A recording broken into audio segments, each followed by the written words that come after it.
Good morning. This meeting of the House Education Committee will come to order. Today is Friday, March 27th, 2020, and the time is 8:07 a.m. Members of House Education present are Co-Chair Representative Andy Story, Representative Grier Hopkins, Representative Tiffany Zolkuski is on the phone, Representative Chris Tuck and Representative Mike Prox are in the room, and myself, Representative Harriet Drummond, Co-Chair. We have a quorum to conduct business. This may be our last education meeting, but there are many people who are saying we're going to be here until next week, so we could potentially be meeting again on Monday. And as long as we're all still in the Capitol, I think we should continue to do the work that we were sent down here for, because one day we will resume the normal course of business, which we have a quorum to conduct business. So let's remind everyone to silence their cell phones. Our recording secretary today is Sharon McCain, and Brett Collins is our LIO moderator, assisting with tech and teleconferencing support. Thank you both. When we left off yesterday, we were reviewing the amended sectional analysis for the CS for House Bill 153, the Alaska Reads Act, and Lukey Tobin of Senator Begich's office was presenting it to us. And I believe we were at about section 13.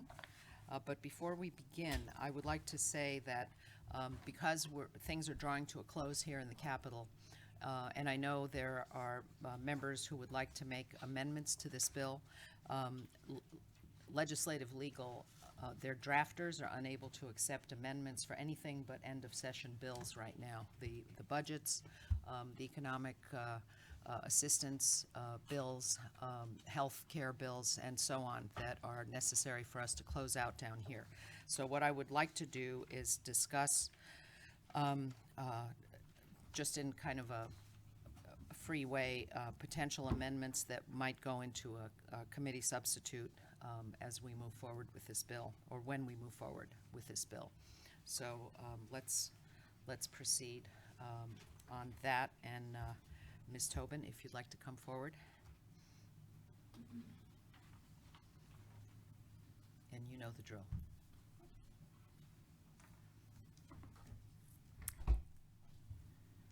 Good morning, committee members. For the record, my name is Lukey Gail Tobin, Office of Senator Begich.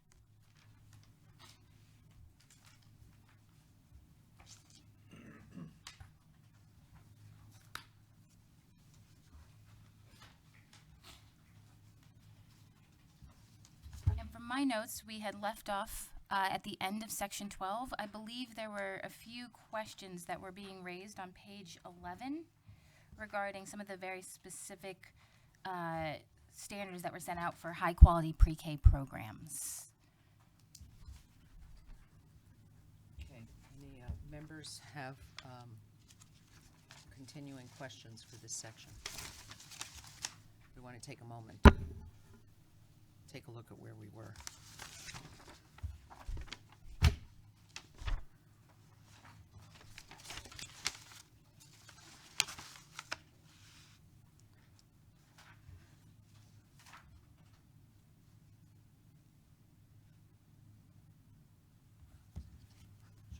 Take a brief at ease.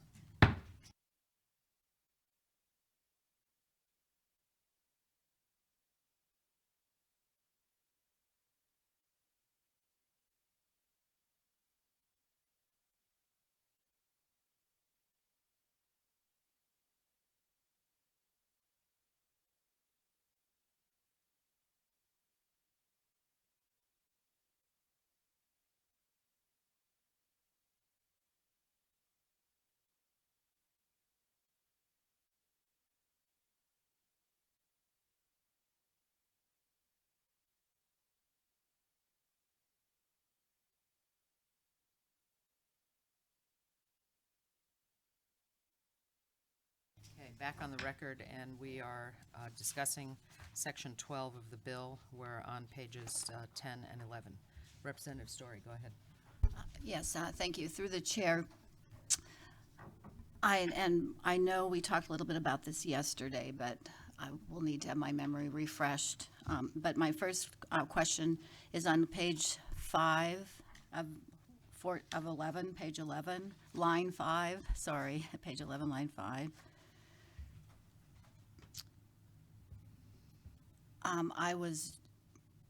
When it says regulations establishing standards for an early education program, to me, it strengthens language right there if we said for a locally designed, evidence-based early education program. And when we list the standards here, and there's a few other parts when we go along, it's I'm trying to get a handle on, it's because it's a long bill, is where in policy we put, sometimes it seems regulations of what something will look like or how it's described. And so just as we go along today, I'll probably be making a few comments about some things seem so detailed, and it seems like they're usually in regulations, and policy is more of a broader statement, not how to do it in there. But on line 11 here, I thought our programs, a lot of them were 4 hours. It says 6 hours is, anyway, I didn't know of any full day is considered 6 hours. Through the chair, I do remember during public testimony, an individual brought up the Alaska statute that defines school hour days. And it would be my recommendation to insert the Alaska statute that defines school hour days instead of delineating out creating standards for a half-day program, a full-day program, and a locally designed program, as that may be interpreted as creating standards for 3 separate programs. Thank you. Through the chair. Go ahead, Representative Story.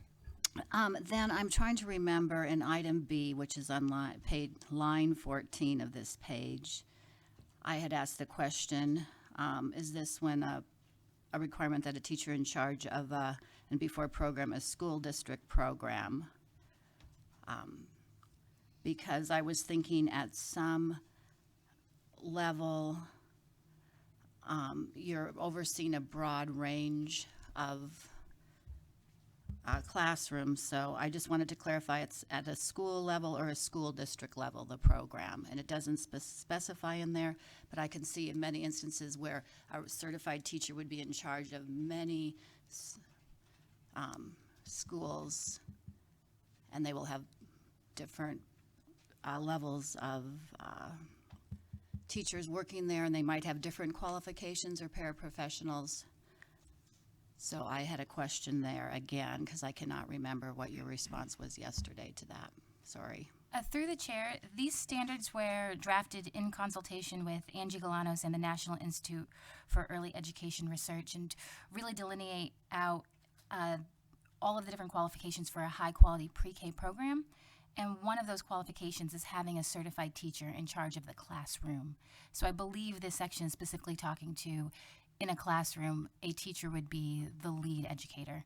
They would be assisted by paraprofessionals or educational aides. Follow up?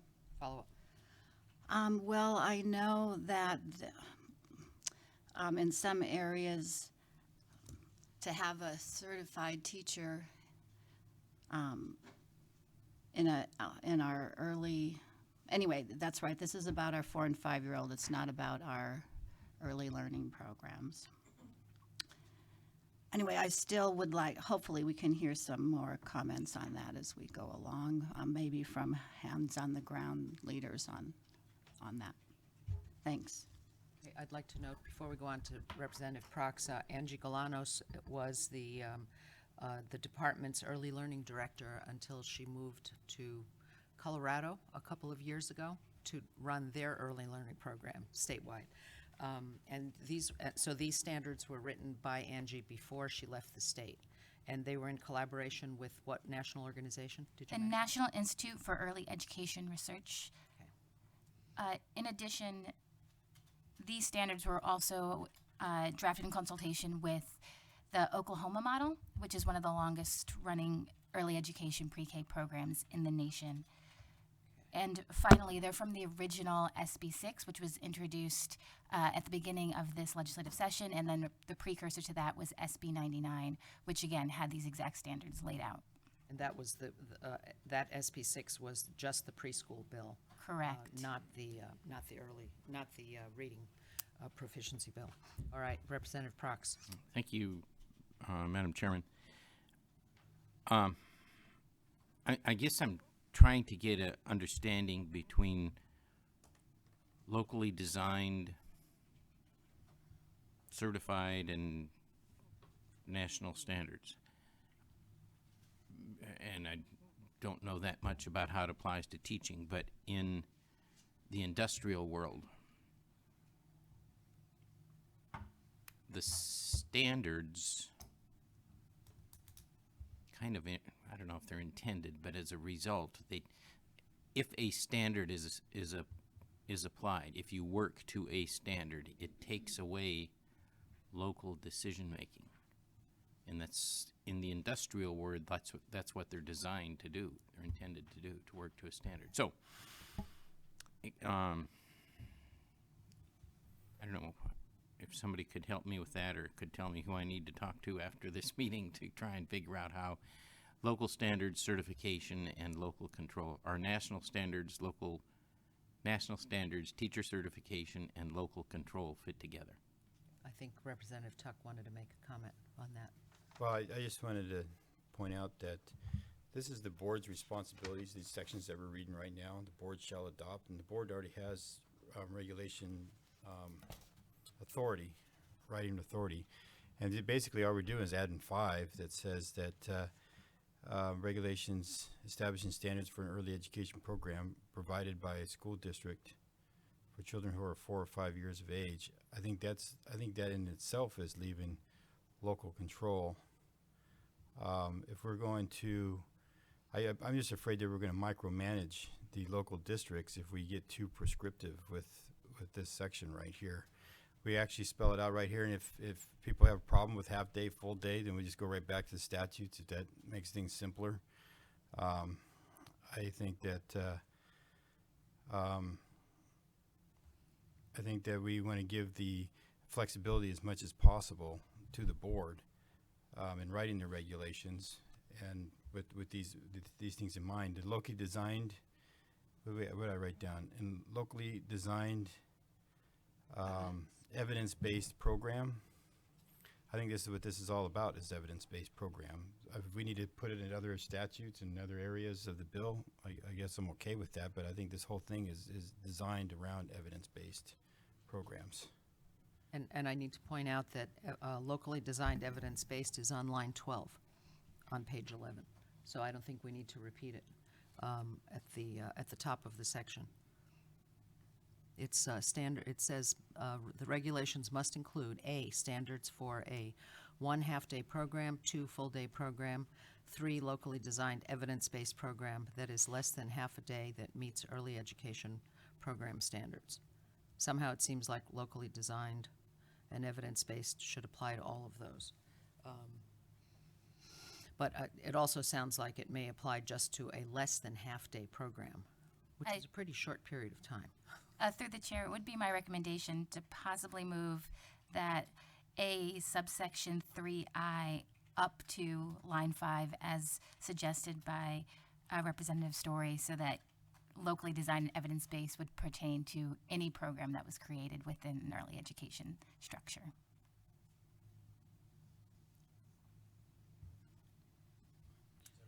So if I may, regulations establishing for locally designed and evidence-based standards for an early education program provided by, and then you would remove line 12. And for A, standards for a, and insert the Alaska statute that pertains to a school day, thereby removing subsection I and subsection II.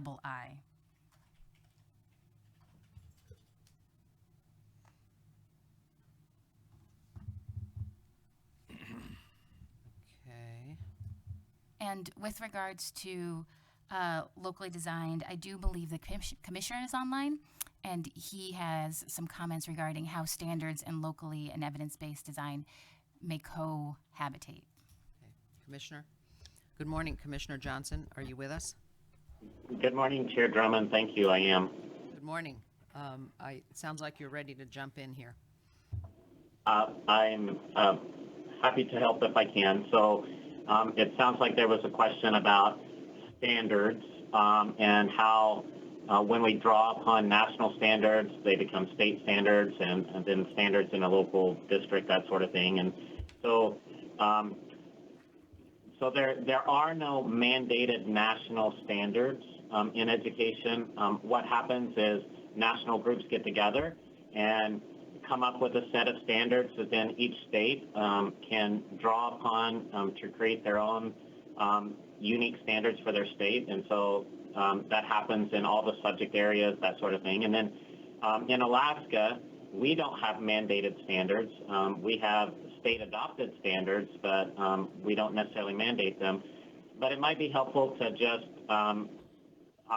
I know I've said it before in your committee, Chair Drummond, but I'll risk being repetitive. And those 5 essential questions. So we have 5 questions we want to answer for kids every single day. The one is, what do we want them to know and do? And we answer that with effective standards.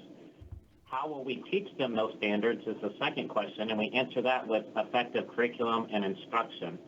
And so I'll stop there because I think you probably remember the other 3, but that's where standards get translated into more locally implemented instructional strategies and content. So I hope that helps, but I'm happy to follow up with Representative Props anytime on that question. Okay, Commissioner, we have a couple of members new to the Education Committee that may not know those 5 questions. So if you could just briefly summarize them. Chair Drummond, thank you. I always like an opportunity to talk about the 5 essential questions. So the 5 essential questions are questions that we need to answer for every student every single day.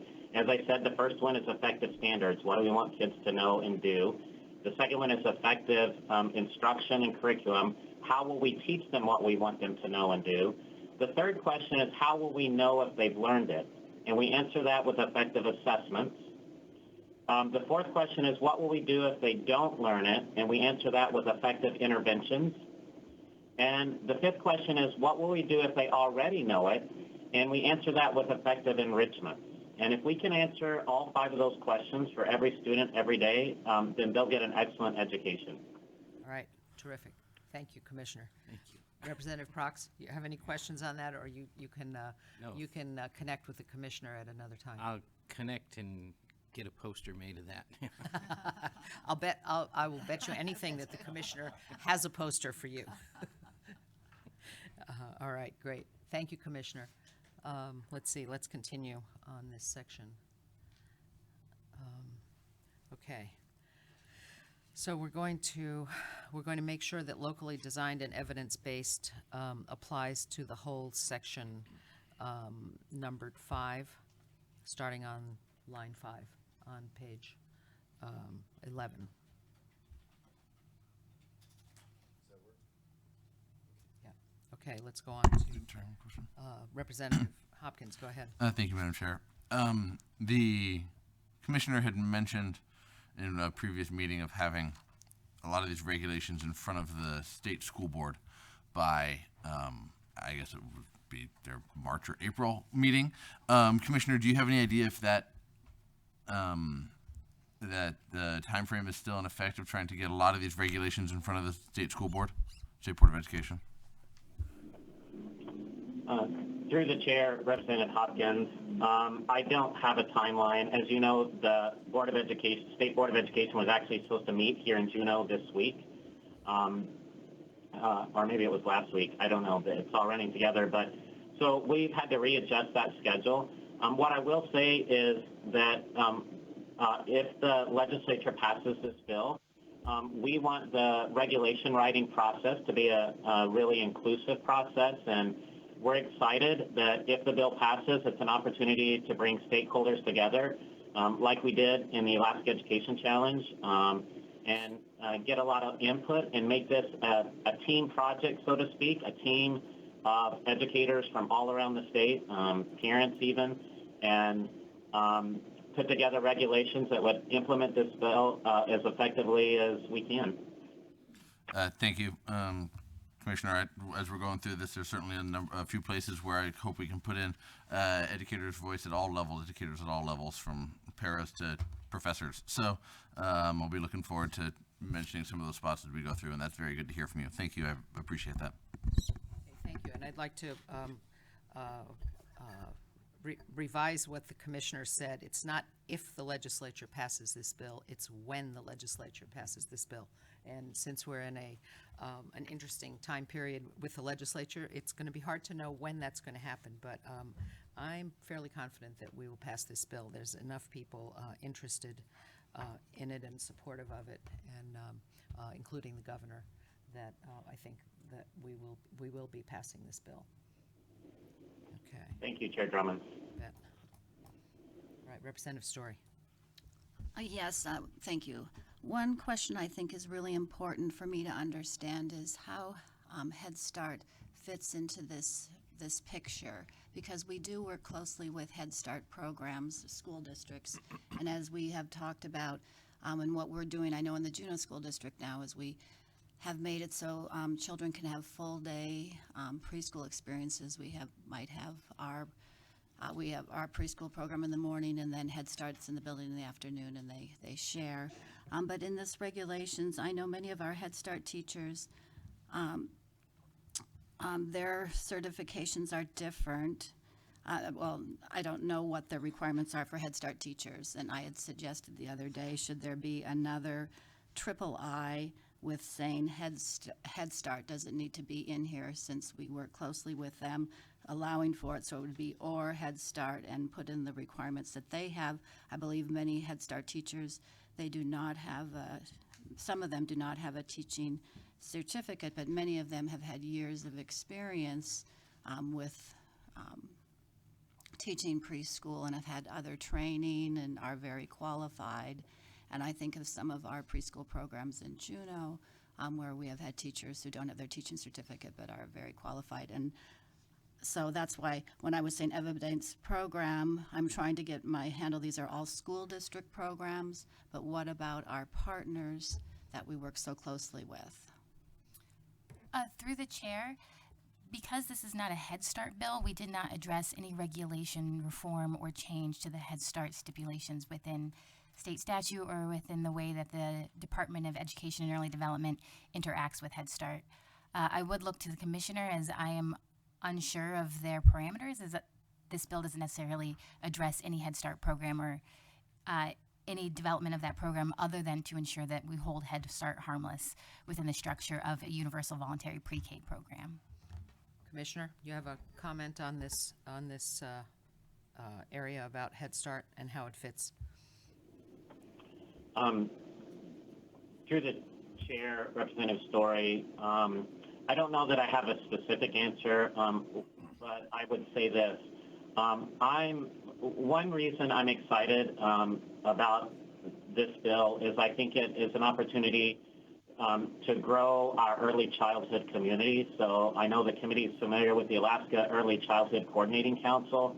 That's a fantastic group of advocates for early childhood. With the passage of this bill, I think we add another element that we can bring into that group and think through some of the questions you're asking and make sure that we're supporting districts to connect with not only Head Start, but other early childhood programs that may exist in their communities, to make sure that everybody's working together with a shared vision of getting students reading by the end of third grade. And some of those programs out there have skill and expertise that I know that we'll want to draw upon as we begin these programs in schools around the state. So I see the bill as a great opportunity to inspire and elevate that group, and hopefully draw upon the experience they've had working with children all across our state. Commissioner, could you speak briefly about the Early Childhood Coordinating Council, who it consists of, and when they meet and how they're supported? Chair Drummond, yes, I'll do my best. I don't have the sheet in front of me. It consists of over 20 representatives from various early childhood and advocates and support groups, everything from Alaska Native Health Consortium to Best Beginnings and many other programs. So you have voices in that group that have been involved in early childhood for many, many years. They meet quarterly. The coordinating council is co-chaired by the Commissioner of Education and the Commissioner of Health and Social Services. It was instituted, begun under Governor Sean Parnell, and it has consistently met since then, but they have been going through a process of kind of reviewing purpose and bylaws and that sort of thing. You've got some great leaders in that group, and I know that with this bill, that the AECCC will be thinking through what role it plays and how it can continue to be an advocate for early childhood in the state. Great, thank you for that update, Commissioner, appreciate that. Okay, Representative Story, continue. Follow-up for the commissioner, please. And that's on line B. I'm just trying to, you probably heard my question before, but I know this is all under 5, which regulations establishing standards for a program for school district children. So when I look at line B, a requirement that a teacher in charge of a program hold a valid teacher certificate. So that's a school district program. And I'm, again, just concerned, does that mean at the district or a school level? Because a district like LKSD has 22 villages and Bethel and many schools. So I'm having a hard time visualizing. I can visualize a teacher overseeing some programs where there might not be a certificated teacher in that classroom. Does this B take care of that situation? That would be line 14, item, section B. Okay. Through the chair, Representative Story. So if I'm understanding your question right, it really is what's the definition of a program? Is a program a classroom? Is it a school, or is it a district? Correct. And I would refer back to what Lukey noted, but I would also say that we have such a diverse diverse settings in which these programs would reside in schools and districts around the state, that I hope there would be flexibility there to make sure that we can reach the maximum number of students with early childhood programs. So, for instance, in one school, you may have an early childhood program that has 10 or 15 students in a classroom, but you may have other places where there's not that many students in a particular program. And so I think that you could say program refers to the school level, but I'll see if Lukey wants to add anything to that in terms of the resources they drew upon from Oklahoma and Angie Galanos. Ms. Tobin. For the record, Lukey Tobin. Through the chair, in drafting these standards, we really did hearken to the National Institute for Early Education Research, which states that highly qualified and well-compensated teachers are critical for the success of a high-quality early education program. To what the commissioner said, there are going to be districts where the classroom may be quite small, and so there'd be a certified teacher who is overseeing several classrooms with paraprofessionals and instructional aides. In other circumstances, it may be one teacher in the classroom. At this juncture in time, because we don't have regulations set and the program hasn't been implemented, we don't know that exact information. I do want to bring your attention to the fact that because of the stair-stepping grant program that was delineated out in Section 8, there will be opportunities for districts to receive additional resources to build their capacity and their training and their information. So if there are individuals within a school district that's receiving those grants, they will have the opportunity to earn the certifications that are necessary to ensure that we're producing high-quality early education programs in their communities. Thank you. All right. Anyone else on this section? Okay.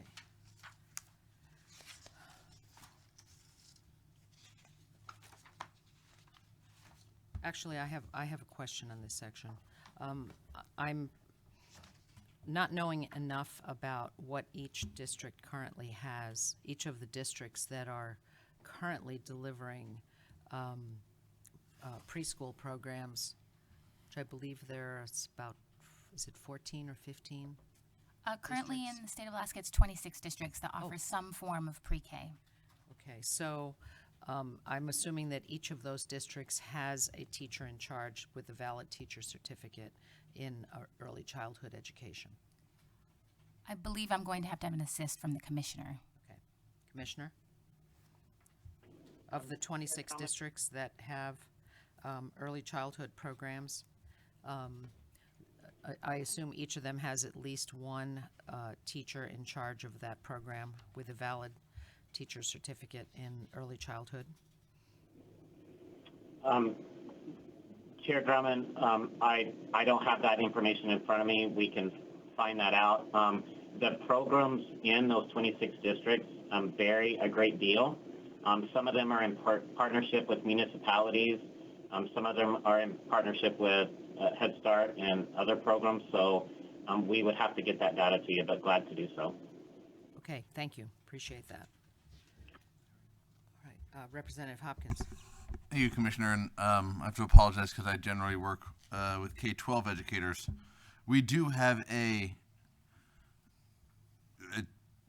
essentially a early childhood teacher certificate, correct? Currently in existence that is under 1420 somewhere. We have early education. We have SPED. We have secondary. We have elementary. Do we have a specific one for pre-kindergarten and early education currently in existence?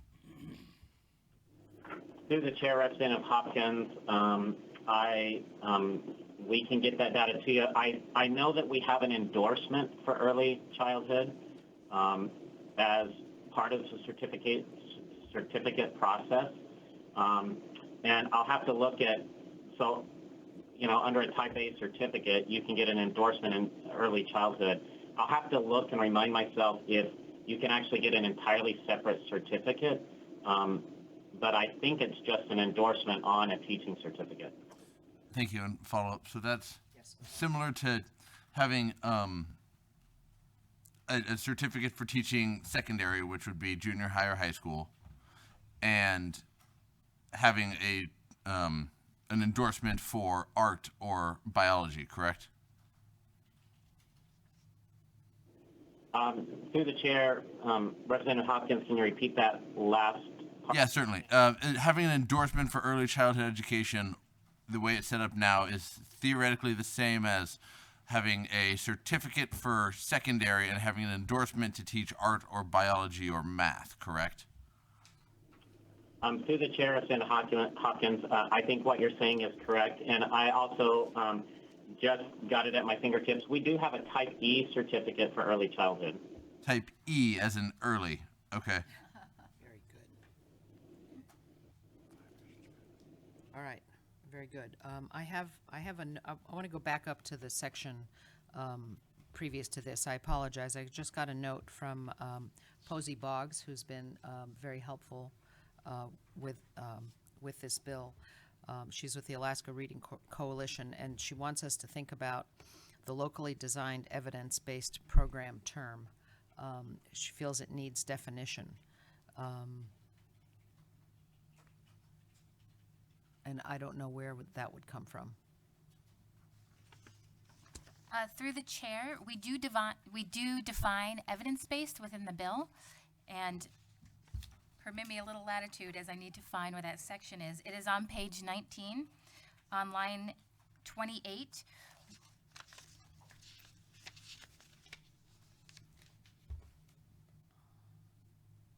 One of the components is when we did request alleged legal regarding an evidence-based definition. Part of their drafting was to introduce the word intervention, which we've heard some insight about potentially striking that word from this definition. But with regards to what evidence-based is, this is the particular delineation of that. For locally designed, I would call on the commissioner, as I know that there are Alaska standards for cultural competency, and I believe those definitions are included in that set of documentation. Okay, however, this says evidence-based reading intervention, and in section, on page 11, we're talking about early education program, and hopefully we're not yet at the reading intervention stage with those kids. Correct. So we can definitely add in a definition if it's the purview of the committee. Okay, I would like to see that. Yes, Representative Hopkins. Thank you, Madam Chair. Mr. Commissioner, I'd like to get back to the Type E Early Childhood Certificate. The staff to Representative Story just passed this to me, thank you.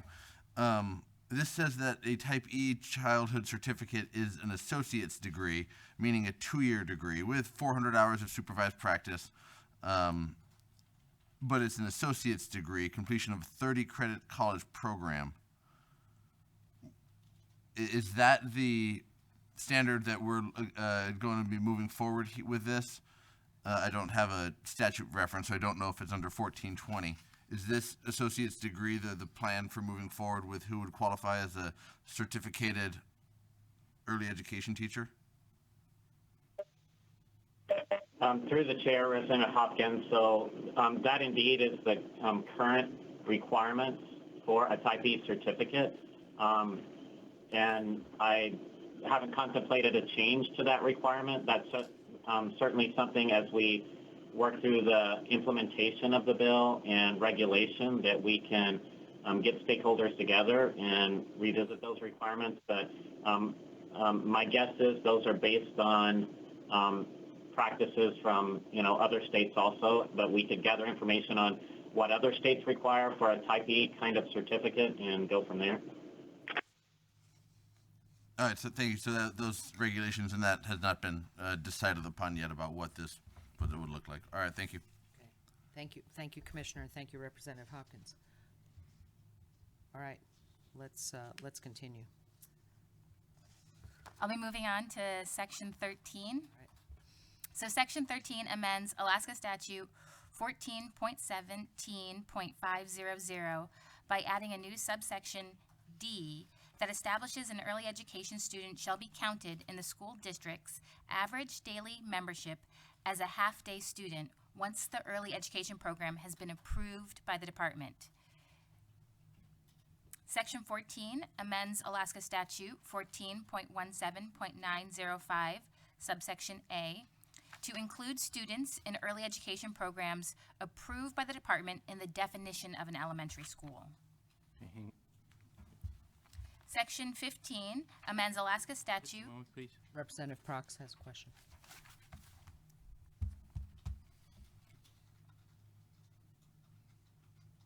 Okay, I just had to catch up with you. Okay, go ahead, Lukey. Representative Tuck, did you have a question? No, I was just flagging. Okay, sorry. Appreciate waving of the hands. You guys are we're all so far apart due to our social distancing. I appreciate that. I do appreciate the social distancing. I do have to remember that there is a representative to my right. That's right. Section 15 amends Alaska Statute 14.17.905 by adding a new subsection D to avoid letting school districts count pre-K students twice in the foundation formula ADM calculations. Section 16 amends Alaska Statute 14.20.015 subsection C to ensure teaching certificate reciprocity for teachers moving into Alaska from out of state, and adds that such teachers must complete at least 3 credits or equivalency in evidence-based reading instruction in order to be eligible for an Alaska teaching endorsement in early education. Madam Chair? Representative Prox. Yes, thank you. Could we go back to section 15 receives state or federal funding. Okay, there it is, or federal funding. So we had talked about integrating this somehow with Head Start. And is the federal funding that you're speaking of, is that the Head Start program? Through the chair, this section essentially says that you cannot count an early education student twice. So if they are in a Head Start program and a pre-K program, those programs cannot be simultaneously enacted at the same time where you're double dipping. You can't receive state funds and federal funds for the same student. And in addition, to make it even more confusing, the Head Start funding, which is, I think, about $48 million to Alaska, is triggered by about $6 million from the state as seed money. That's required in order to get the federal part. So that receives state. It's actually should be state and federal funding, which defines the way the Head Start program is funded. Okay, Representative Story. So my question has to do with if the child is attending a Head Start in the morning and then a preschool program in the afternoon, how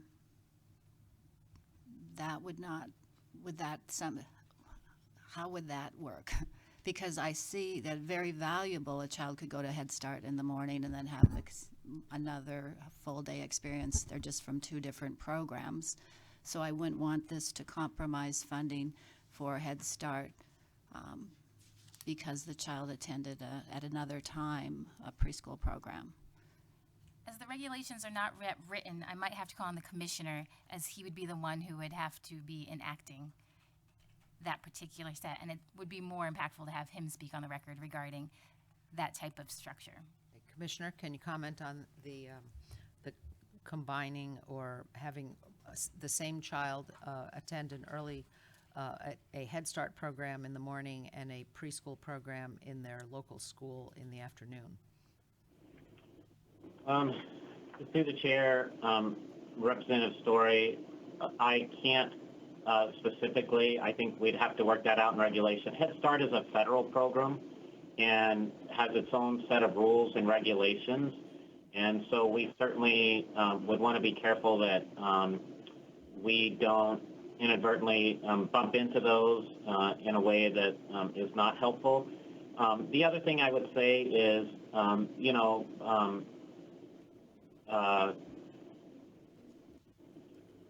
well, I guess I would just say it will have to be worked out in regulation, and we'll have to look at the programs out there and how it might interact with them, especially as we phase in early childhood. If you have, I think my Deputy Commissioner, Karen Moline, is online. She knows a lot more about the federal Head Start program than I do, but it is a federal program with its own set of rules and regulations that we would have to look at to whatever we decided in the state to make sure that doesn't interfere with the federal rules regarding that program. Okay, thank you. I have Deputy Commissioner Moline on the line. Ms. Moline. Yes, Chair Drummond, the Head Start programs in the state are funded federally with a required 20% match. Head Start can obtain that 20% match in a number of different ways, and for those programs here in the state, they get the state money then as a part of their match. Ms. Moline, we're having a hard time hearing you. Are you on a speakerphone or a cell phone? I am on a phone.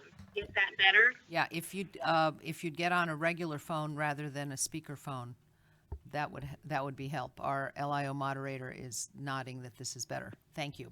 Okay, if you would go back a sentence or two and repeat what you said, that was pretty muddled.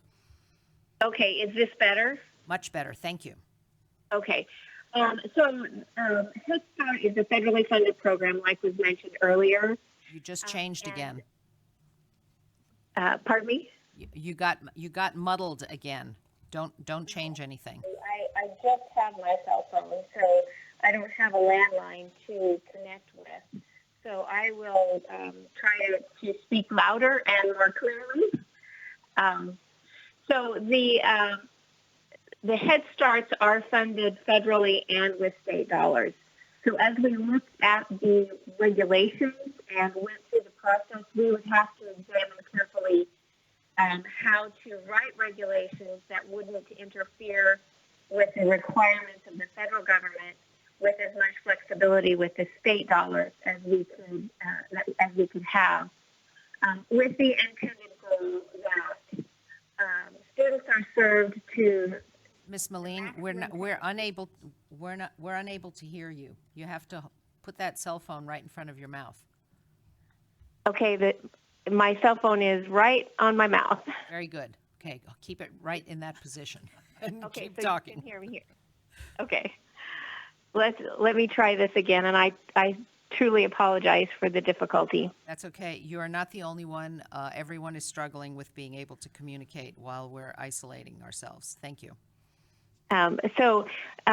Just to kind of recap, because Head Starts are federally funded and state funded, we would want to write regulations and examine federal requirements in a way that maximize the opportunity for the students first, and then make sure that partnerships between districts and Head Starts worked to the greatest advantage for the student.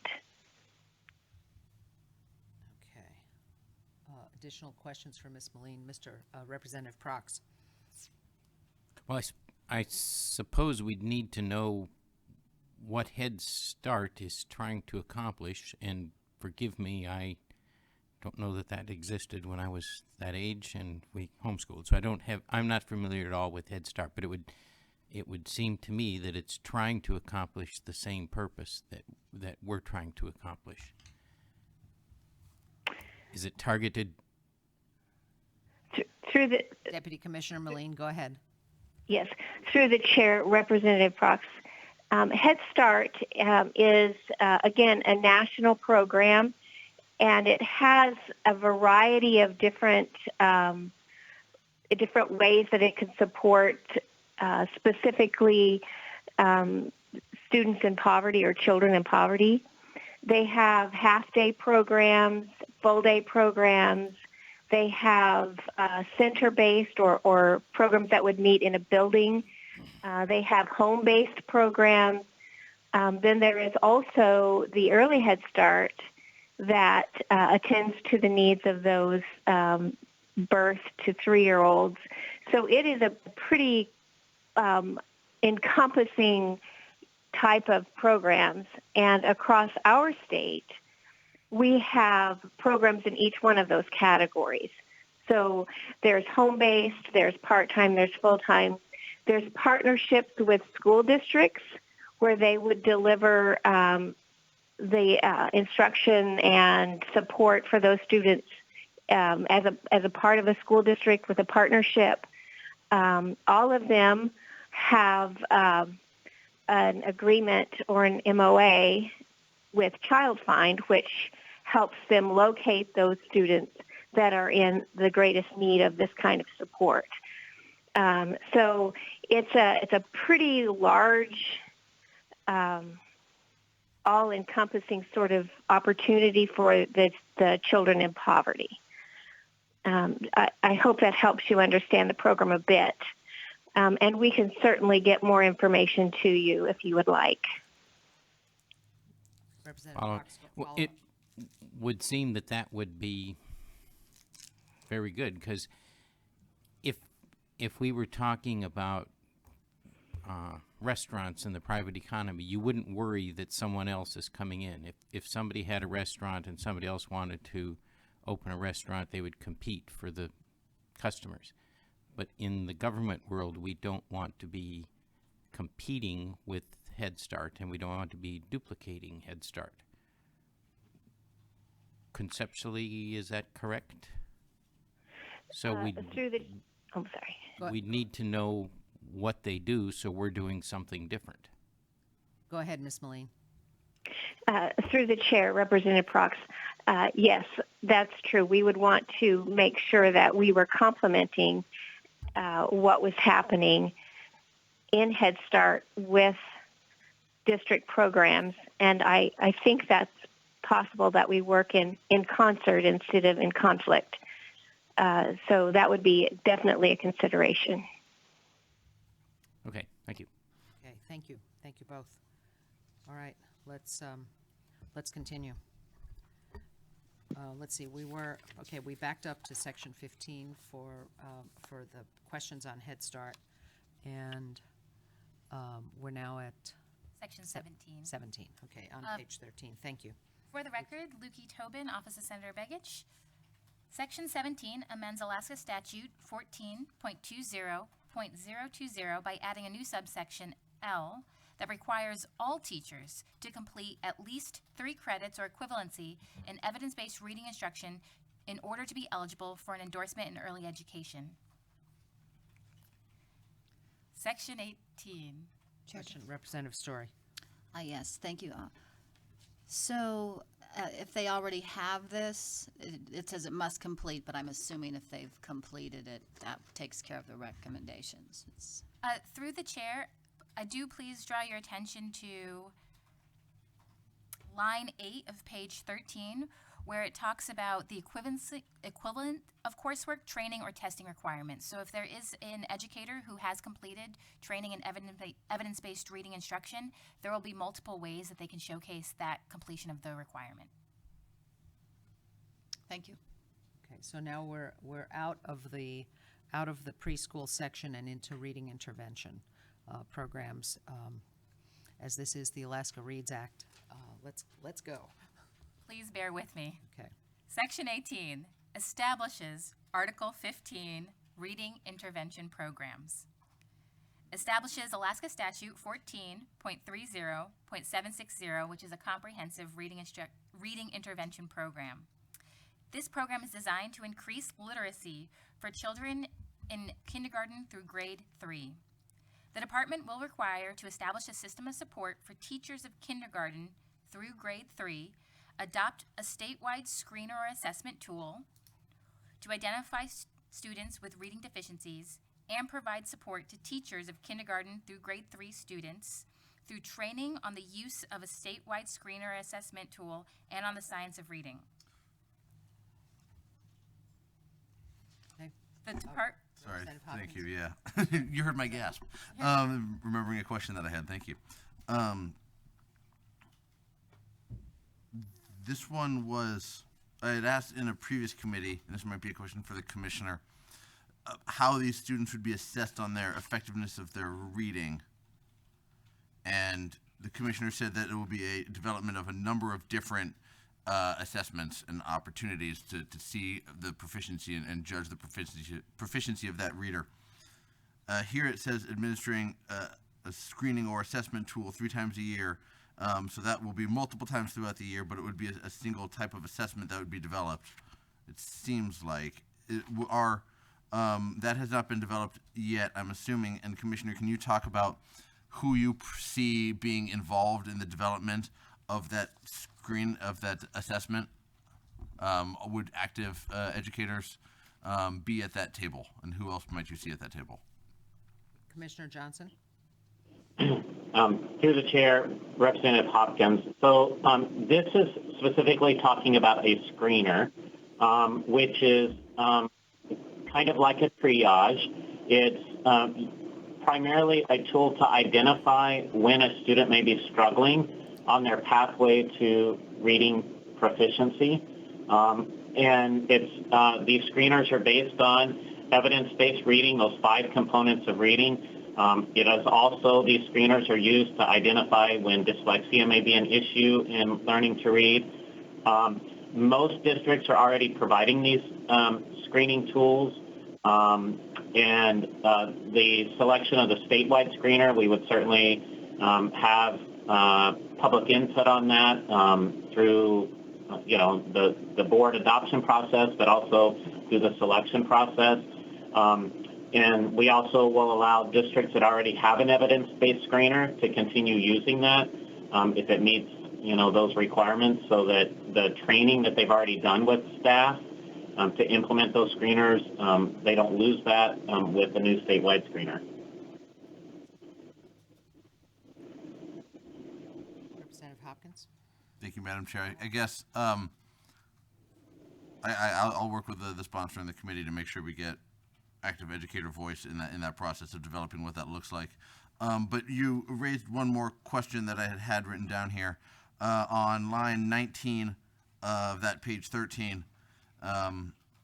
You work to identify students with reading deficiencies, including students with characteristics of dyslexia. And I know members of this committee and you and members of the department and the public have done a lot of work on the dyslexia task force, but I'm not a doctor here, but there are many different types of reading deficiencies that are not specific to just dyslexia. Shouldn't we look at opening that up to addressing many types or all types of reading deficiencies? So instead of just saying including students with characteristics of dyslexia, shouldn't it be something more broad and appropriate for judging the student's proficiency in reading and literacy, and say something along the lines of including students with characteristics of not being proficient readers up to grade level or something along those lines?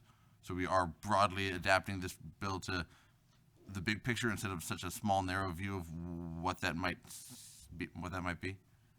Representative Hopkins, if I could just point out that line says, to administer to students in grades kindergarten through 3, to identify students with reading deficiencies, including students with characteristics of dyslexia. Maybe it could say, including but not limited to students with characteristics of dyslexia. Would that suffice? And I do believe that this is the first time dyslexia will have been introduced into statutes. Is that correct? And that's a huge step forward for education. It could be. I think removing the term in general, I think we could put it in later if there's a definition of what reading deficiency looks like. I think opening it up to the broader scope is critical. So I think just limiting it to dyslexia, while it's good to get a scientific word in statute, and I think we should have more science in statute, it certainly, I don't want to be limiting in our scope of what those deficiencies look like, or a specific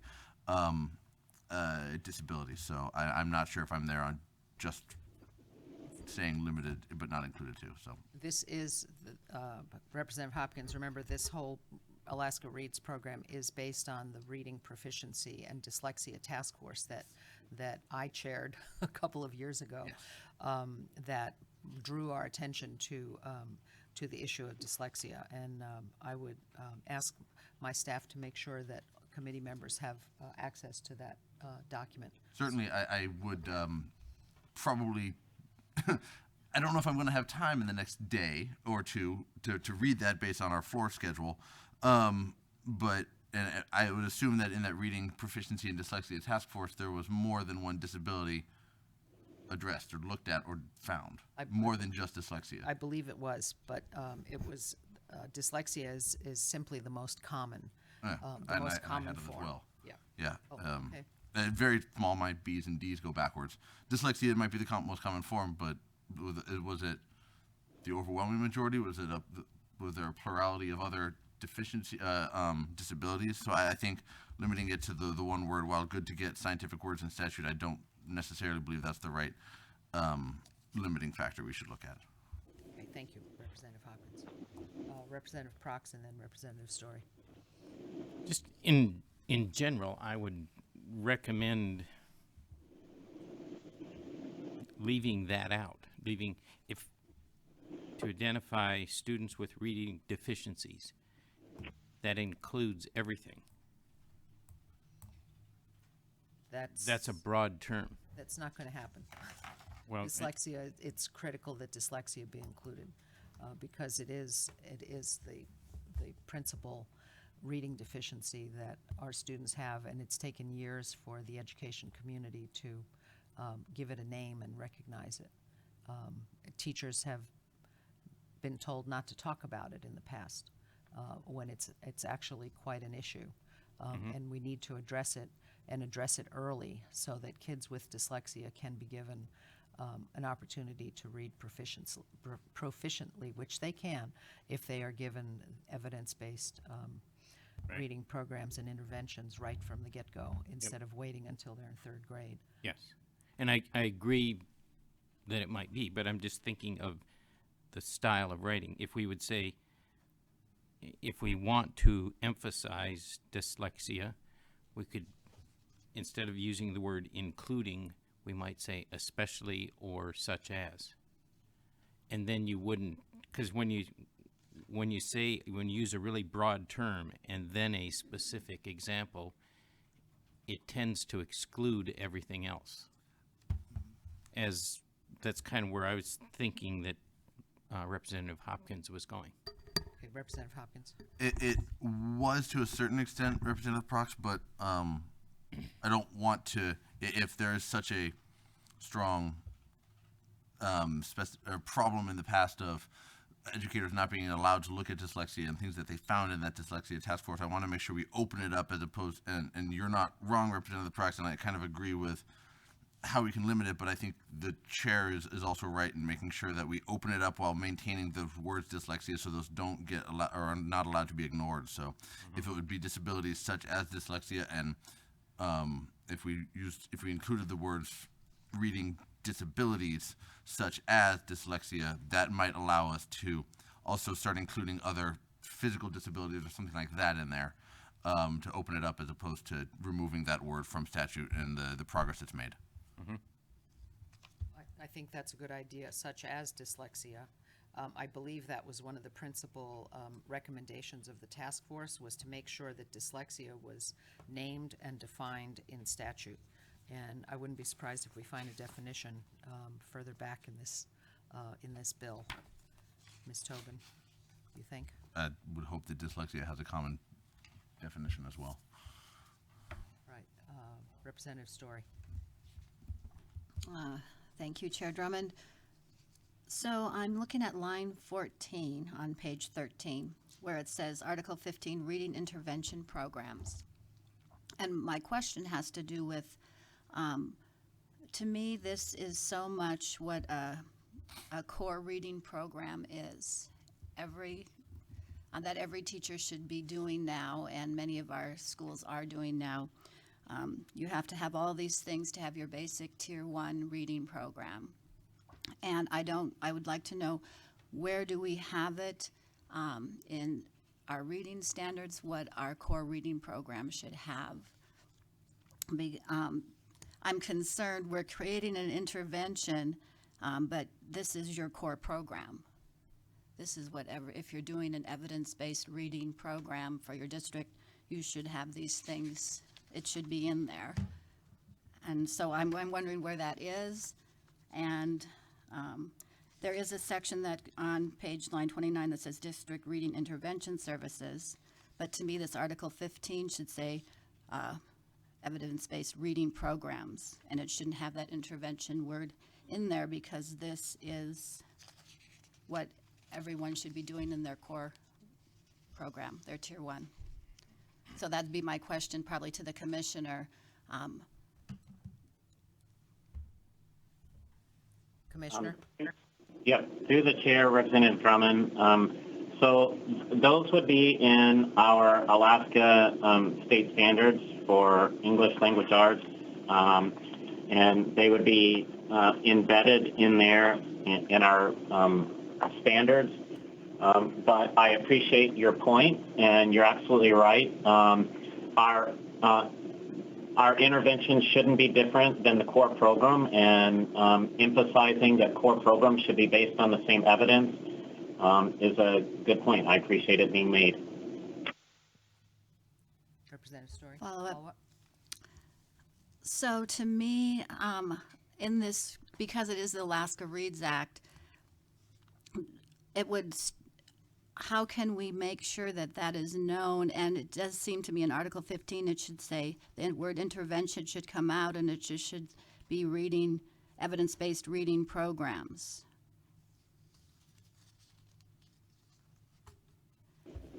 And then you go on in section 14.30 with our district reading intervention services, and then you talk about what the intervention services should be.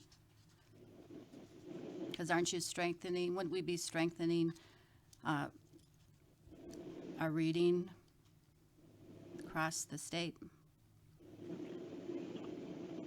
Through the chair, Representative Story, certainly if you're thinking of an amendment, anything that further emphasizes that every classroom should be using evidence-based reading strategies is a good thing. And because we know that teaching reading based on those evidences, based on those 5 components of reading, is, been scientifically proven to be the way to teach kids to read. And so I think if you're considering an amendment in that way, that further harmonizes the elements of the bill with what happens in classrooms. Thank you, Commissioner, for that. Representative Story, follow. I would think it would strengthen this Alaska Reads Act by acknowledging an Article 15 reading or evidence-based reading programs, and then we would have to put a letter D under 1, which would say reading for comprehension. Okay, and that's reading for comprehension on, after line 26. Yes. I also think we need to look at the 14.3 and be sure it doesn't already say reading programs. Have a section on reading programs. Since we don't have the whole statute in front of us, this is telling us what section to add as a new section. So I think we need to take a look at what's already in 14.3. If I may, through the chair, Ms. Tobin, go ahead. if there was interest in adding in evidence-based reading instruction into the Alaska statute that defines curricula within the department's purview for districts, that statute would be 14.07.180. And I do believe that the commissioner has some recommended language that he may be willing to either share or send to the committee members. Okay, Commissioner, want to comment on that? Through the chair, I'm not sure what language you may be referencing. It may be the language. So a couple of years ago, Senator McKinnon proposed language to review curriculum from around the state and to report out what each school is using for curriculum. And so that's language that we have and we could propose or share with the committee for consideration. Okay, that would be good. Thank you. Just follow up to that. Representative Story, follow up. Again, I see this Alaska Reads Act as a positive addition to strengthening our reading around the state. And so to me, it strengthens, if people are going to be going to this, to look at what is our reading program and what are our interventions. So to me, it strengthens to have it as our evidence-based reading program right here where people can see it, and then we go on to what our interventions are. So that's my comment. But I certainly will look at all these things, and I think and I know the committee will too. So thank you. Thank you, Representative Story. Thank you, Commissioner. All right, let's, If I may, Madam Chair, Representative Tuck, go ahead. I'm just still reading lines 17 through 20, and I'm trying to put together what was discussed earlier. Am I saying, are we concerned that we're not going far enough with dyslexia, or are we concerned that dyslexia isn't the only thing? Because the way I read this, it says identify students with reading deficiencies. And then we're putting an emphasis on dyslexia by saying including students who may not have dyslexia, but at least show the characteristics of that. Mhm. So we're wanting to do what with this section? Wasn't quite following. The sense I get from the committee is that we don't want to limit it to, we don't want to limit reading deficiencies to just dyslexia, but I think I it don't already. think it does. It just says students with reading deficiencies, including putting that emphasis on dyslexia so it's not overlooked. But I don't see where the limitation is. I don't either, and I was thinking if it just said, including but not limited to, let's see, including students with characteristics of, let's see, how do you say including but not limited to dyslexia? But what we could do maybe is just add in there, identify students with any reading deficiencies, including, if that makes it simpler. Yes, thank you. I think that does make it simpler. I'm going to cross out all that other stuff. I guess. Okay. Representative Hopkins. Madam Chair, as one of the least knowledgeable people on what came out of that task force and the characteristics of disabilities and reading, dyslexia is considered a physical disability or mental disability. I'm guessing when it came to reading, if that might not be the right term, but it certainly would be a chemical or physical issue in the brain wiring. Wouldn't we want to look at utilizing the word disability in that situation as well somewhere, so that we don't start concerning ourselves with other people saying, no, we don't want to look at that other disability because it's going to bring on more complications and costs and things like that? Disability, you begin to get into the special education area, and that's what we're trying to avoid. There are too many, it's my understanding that a lot of teachers identify kids for special education when what they really needed was early and intensive reading interventions. And dyslexia is, I don't believe it's considered a disability. That's been the difficulty with parents with kids with dyslexia have been advocating for decades to get them services under the special ed, under the IDEA Act, and it simply hasn't happened. So this is why we have got to deal with students exhibiting dyslexia and other disabilities. And I don't, including is not a limiting factor. So I think Representative Tuck had it right, I think it's our obligation to identify students with any reading deficiency, and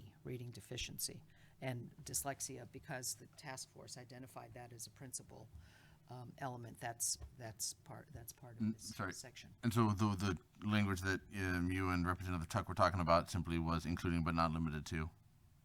No, we don't even need that, because it says to identify students with any reading deficiencies, including students with characteristics of dyslexia. And any is going to take up a myriad of conditions that, or a myriad of abilities that I don't think we can begin to list here. Adding the word any was the change that was That's recommended. correct. That's correct. Okay, I would think that including but not limited to would be critical as well, but that understandable. It's not a fight that any addition does help. Representative Story. Yes, I think it will help if the commissioner explains how many children in the state of Alaska are not, do not have sufficient reading standards, because this program is, again, what Chair Drummond said, was to help our students be stronger readers. Many of them, yes, because we don't want to identify more children in special ed, we just want to get them reading correct to grade level. So if the commissioner could please remind us of how many children we're talking about, or percentage. I'd appreciate that. Commissioner Johnson. Yeah, through the chair, Representative Story. So on the National Assessment of Educational Progress, I don't have the exact number in front of me, and on the states on PEAKS assessment, it's around 60% of students in the 3rd and 4th grade range were not proficient in reading. So those tests, though, we don't have any statewide data on kindergarten through 3rd grade. What we have is that data on once they get to the end of 3rd grade, around 60% of the students in the state aren't proficient on either one of those assessments. Having said that, those are single data points, but I think what we can say is that far too many students, are not reading proficiently, whatever that exact number is. And so this bill seeks to provide the support and focus to make sure that we're getting more students reading, because we know how consequential that is. I would also just suggest that when it comes to that screener and the language about dyslexia, we know that one of the more prominent issues in reading difficulties is dyslexia, and I think that's why the language is there from the Dyslexia Task Force. Including is not, the word including is not limiting, it's just an inclusive word. And I would say that the screener is not, if the screener flags a student as having a difficulty in one of those 5 components of reading, then there may be further diagnostic testing to identify whether that student qualifies for special education or not, or if they just need extra support in the regular classroom to overcome that challenge, which is the case many, many times. Yeah, as I said earlier, we don't want them to be referred to special education unless they absolutely have to. And keeping them with their peers in the regular reading program with appropriate intervention and supports is the way to do it. All right, I have a question from Representative Zulkowski, who has been patiently on the phone with us. Good morning, Representative Zulkowski. Good morning, Madam Chair. Can you hear me? We can hear you fine. Great, thank you. This is a question for the Commissioner with regard to this particular section.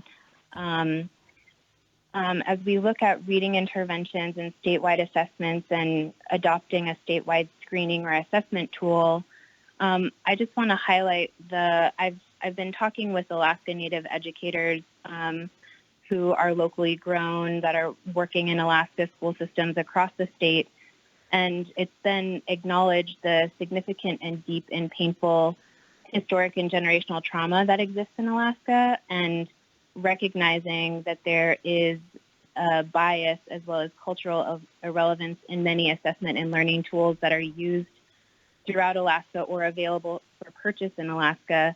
Can you talk about what you would anticipate in terms of, does the department have resources for developing culturally relevant tools? I have raised deep concerns about this particular section of the legislation, recognizing that there may be tools that are being implemented that do not meet the unique needs of students across Alaska. So I guess I'd be interested in hearing what resources are internal to the department that you have to develop culturally relevant assessment tools, because as I've been hearing from appointees to the state board that would be charged with developing regulations for the department, many of them do not have experience in rural Alaska. Many of them do not have experience with Indigenous English language learners. And so I guess I'd be interested to get more of a perspective from the department on how you plan to make sure that our rural Alaska Native students are protected and not disproportionately impacted by the tools that are being put in place in an effort to make sure that they're successful. Commissioner, did you hear that question from Representative Zulkowski? Yes, ma'am. Through the chair, Representative Zulkowski, thank you for the question.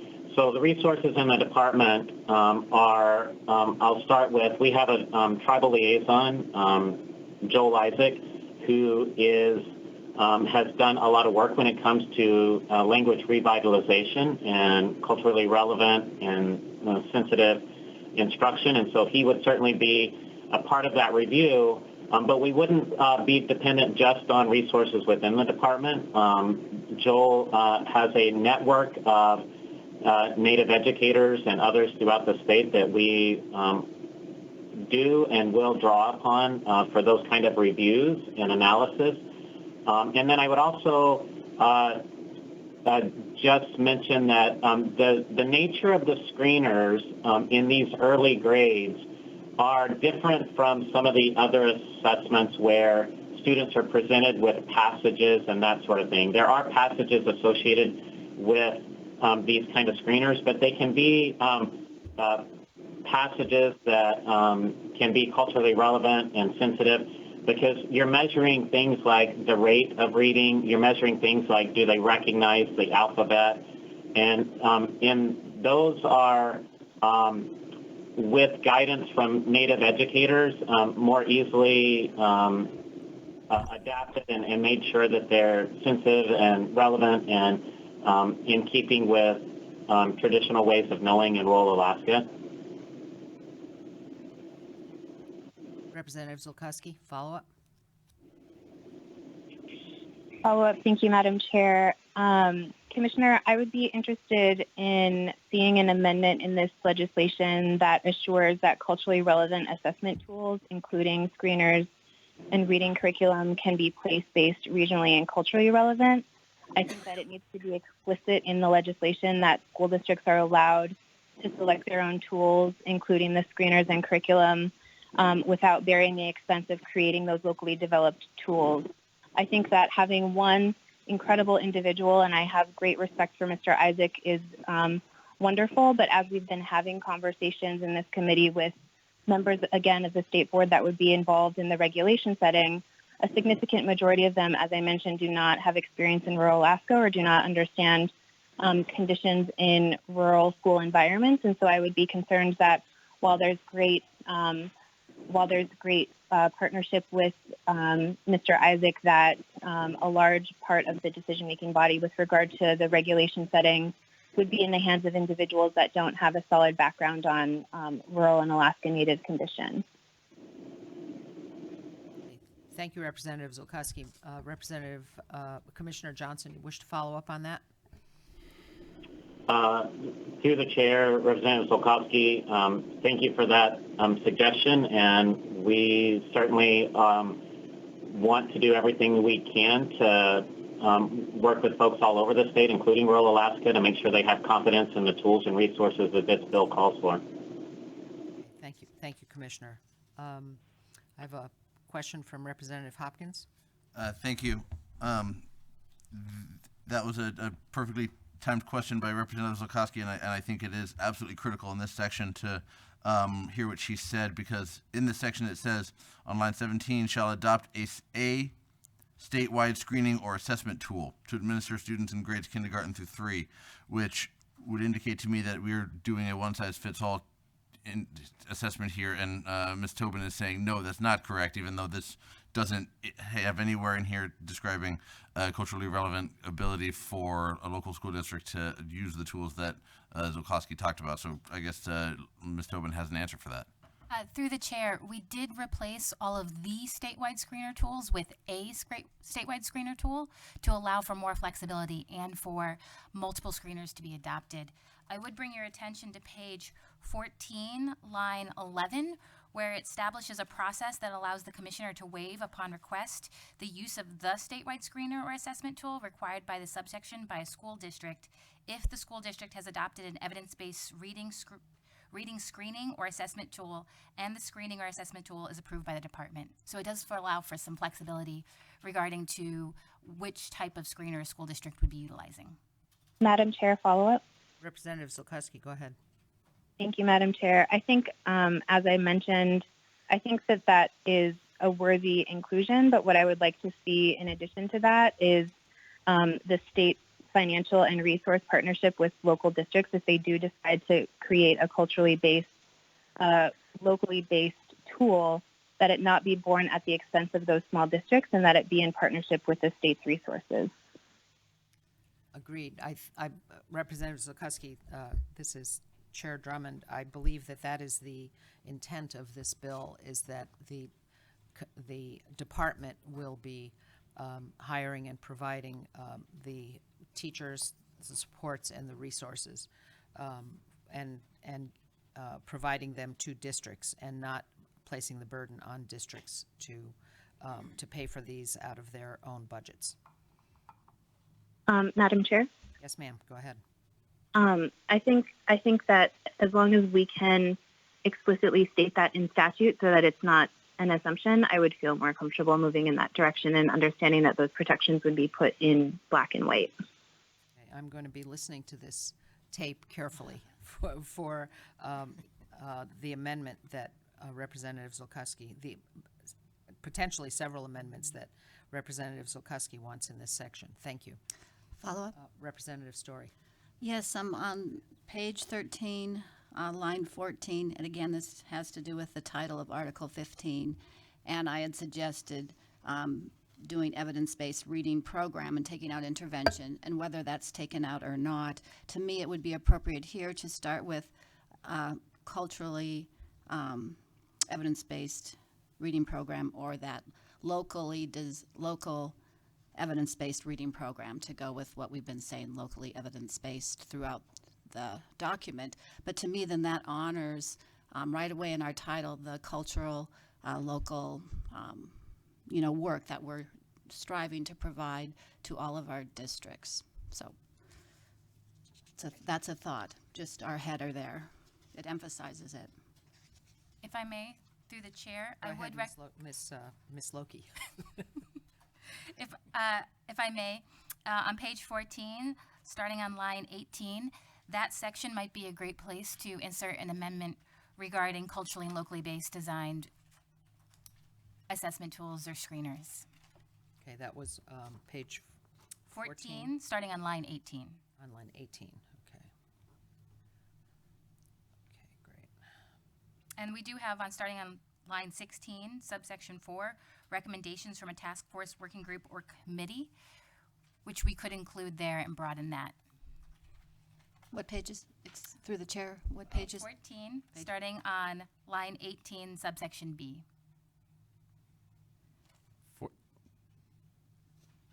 A follow-up? 14. Yeah, go ahead, Representative Story. So could you say what you wanted to add there? For Representative Zakowski's amendment, this might be the section or the space to include it within the bill. Madam Chair? Representative Prox. Yes. Could you please repeat the page and line number that you were referring to? Page 14, 14. starting on line 18. In adopting a statewide screening or assessment tool under A1 of this section, the department shall consider the following factors. Yep. Okay. Thank you. And locally, locally and culturally relevant should be one of the factors. Okay. Okay. Representative Story, follow-up? Oh, well, I'd like to, I just was smiling because I liked your saying of that, and I just think it's really what we desire for our districts and what we hope they are all doing. Great. All right, Ms. Tobin, let's continue. For the record, Lukey Tobin, Office of Senator Begich. Continuing on in Section 18, the department will be required to administer a statewide screening or assessment tool 3 times each school year, once in the fall, once in the winter, and once in the spring, beginning in 2020. The statewide screening or assessment tool must determine specified skills at each grade level, kindergarten, first, and second and third grades. School districts will be required to offer reading intervention services in addition to core reading instruction to all students in kindergarten through grade 3 who exhibit a reading deficiency as determined by the statewide screening or assessment tool.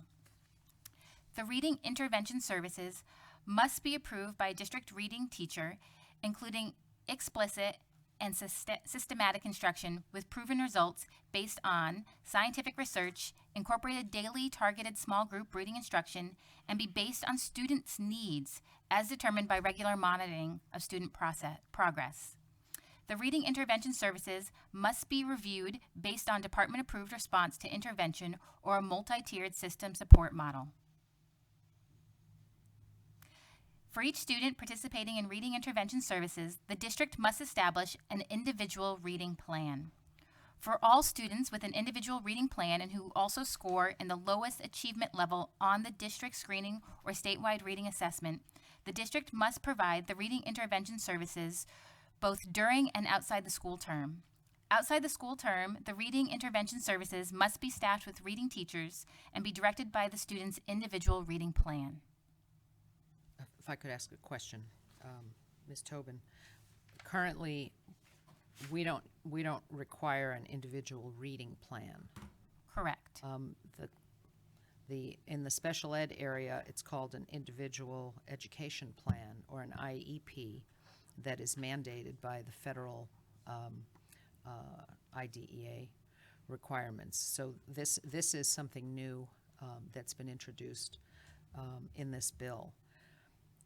But it's for students who are not making adequate progress as determined by the screenings, as determined by the screenings, and are getting intervention services. I would ask for the commissioner to speak about his envisioning of the reading intervention plan. Okay, Commissioner? Thank you, Chair Drummond. These individualized reading plans would not be like an IEP. An IEP is a multi-page document that addresses many different areas as required by, the federal law regarding IDEA. These individualized reading plans would be based on the evidences of reading, those 5 components. My plan, my hope and regulation is that they would be limited to 1 page, because if they get too tedious and long, then the focus and attention is taken off those individual components and what supports the students' need. And so these would be not multi-page documents, and they would be focused on those 5 components of reading. If a student has a deficiency in phonemic awareness, then the plan should address that. If they have a deficiency in fluency or comprehension or vocabulary, then we should be able to put it on 1 page. And I would also say in this kind of situation, if we can't articulate succinctly where the deficiency is and what the intervention will be, then we confuse and we don't really address the problem. So these plans would be something that would be more limited. I would also just add, this is another place to address the concerns that Representative Zolkowski has brought up, is making sure that these individual plans are place-based, culturally based, and are appropriate for the context the student is in. Okay, Representative Story. Yes. I wanted to say that, again, there are reading plans, many children who are not reading, because as the commissioner pointed out, we have 60% of our children who are not reading at grade level have these plans, and their teachers are assessing frequently to give them the extra reading interventions that they need. When I look at what's outlined here, I had a few questions. The first one I wanted to start with on page 15 was on line 21, and it says, be implemented outside of the regular school hours. And, well, I appreciate that, but I know that our teachers don't work outside the school hour unless they have a contract to do so, which costs money, which is really an unfunded mandate. So I would have to know how a district could work that out because it says on line 4, a reading intervention program must, and so they must do outside of the school day work. And so that would have to be a contract arrangement, which would cost money. And on the next page, line 16, line 4, it says provide reading intervention services outside of the regular school hours for a student again. So I'm confused. Representative Story, where are you referencing on page 16? What line? line 8. Sorry, line 8. Okay. So it mentions that again. And then I'm bouncing around here, but I wanted to go back to page 15. On line 12 through 15, I feel like those are evidence-based. It says it in line 3, 2 above that, or on number 3 above that, use evidence-based reading intervention methods. This is all about using evidence-based, so I don't think that, I'm wondering why it's repeated there that's just a given to me that we're going to be doing that, number 3. Same as number 4. And then in number 5, incorporate daily targeted small reading group instruction. Well, I appreciate that daily. I know school schedules, it's hard to do daily, and it says that schools must, in line 4, must do daily targeted small group reading instruction. And well, I think they would like to. I think the hours of the school day and just the schedule, they might not be able to do it daily. So those, and I'll just make one more comment and then I'll let other people comment. But This is going up on page 15, line 5. Number 1, it says, be provided by a district reading teacher to all students in grades kindergarten through 3rd. And I'm wondering if after teacher, it should be or a paraprofessional under the supervision of a reading teacher.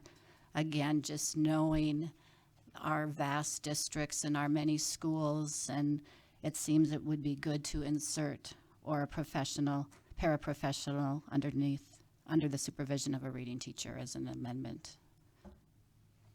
So anyway, but questions about those few items.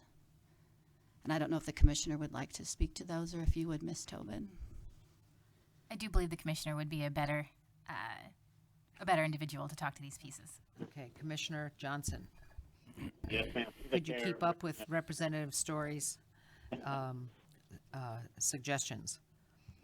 Through the chair, Representative Story, I don't know if I will hit on every single one, and I also know Senator Begich is on too. But I think some of what she said are areas that language can be improved in the bill and tweaked a bit. The things that are listed here are evidence-based. They're things that we know are helpful. Maybe the language around services must can be changed to say must include some of the following. In terms of the after-school hours, many districts have after-school reading support programs, summer reading camps, that sort of thing, and so those would, qualify as being places where they could address some of these, but maybe it should say must include some of the following. Follow-up? Follow-up, Representative Story. Yeah, I would agree. Amendments to those natures would be just realistic. And then also, if you could comment, Commissioner, if you could comment on page 15, line 5, after be provided by a district reading teacher, adding the words as an amendment or a paraprofessional under the supervision of a reading teacher. Through the chair, Representative Story, I would certainly be fine with that. And, as I've said before in hearings, especially in rural communities where we're still struggling with high turnover, some of our most trained and qualified interventionists are instructional aides that districts have invested a lot of money in training in various intervention programs. And so working under the supervision of a certified teacher, our education support professionals can certainly be part of the solutions to provide these interventions to students. Okay, thank you, Commissioner. Madam Chair, Representative Tuck. just a suggestion. We got about 15 minutes left in the committee. Is there a way that we can just go ahead and go through the sectional analysis and then come back and look at our suggested changes? Because I don't even know what I want to suggest yet, because I haven't gone through the whole sectional analysis. Agreed. Let's continue. Let's see. For the record, Ms. Tobin. For the record, Lukey Tobin with the Office of Senator Begich. We are on page 4 of the amended sectional, second paragraph. For each student participating in reading intervention services, the district must establish an individual reading plan. For all students with an individual reading plan and who also score in the lowest achievement level on the district screening or statewide reading assessment, the district must provide the reading intervention services both during and outside the school term. Outside the school term, the reading intervention services must be staffed with reading teachers and be directed by the student's individual reading plan. Districts or schools must notify parents if a student exhibits a reading deficiency at any time during the school year. Just one moment. The school term, is that from the start of school in August to the end of school in May? Through the chair, that is correct. So that would be outside of those months. Okay. And again, an additional cost, as Representative Story, I'm sure, will note. Okay. Okay, go ahead. Sorry.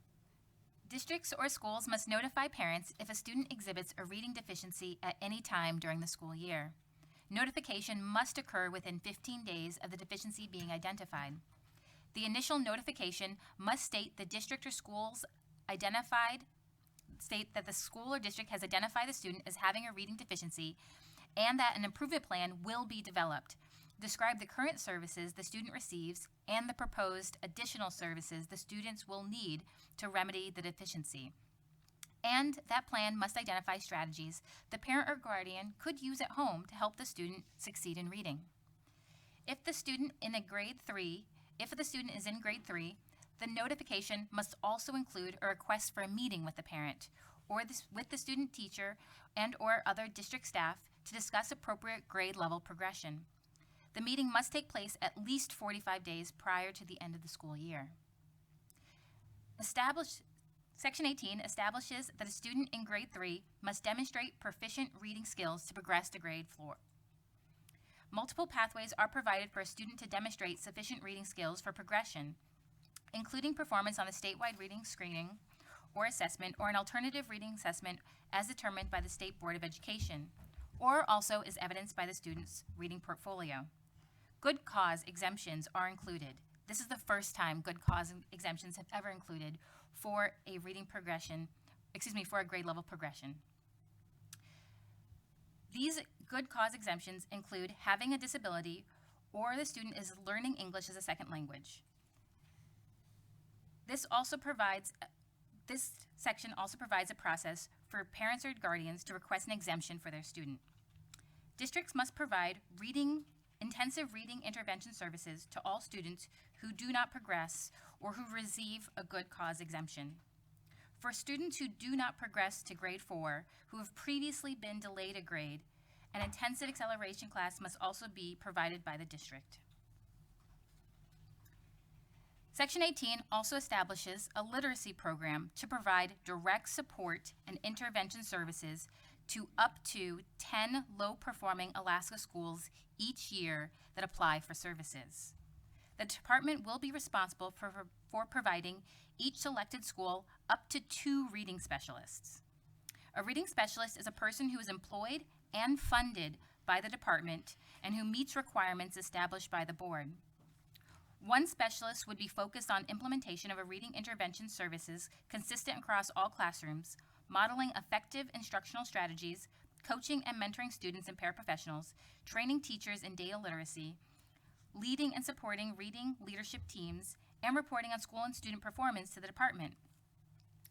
The supporting reading specialist would assist with all activities described above or serve as the reading specialist for the school's early education program, depending on the specific makeup of that school. The department will be required to establish a process for the reading specialist to report on program implementation, work with the reading specialist to establish improvement goals, including measures of interim progress, to support and purchase additional reading materials to supplement the reading intervention services, and the department will pay travel costs for the reading specialist to attend relevant trainings identified or hosted by the department. The department will also be responsible for periodically reviewing staff development programs and recommending to the board programs that meet high-quality standards as identified under Alaska Statute 14.07.065.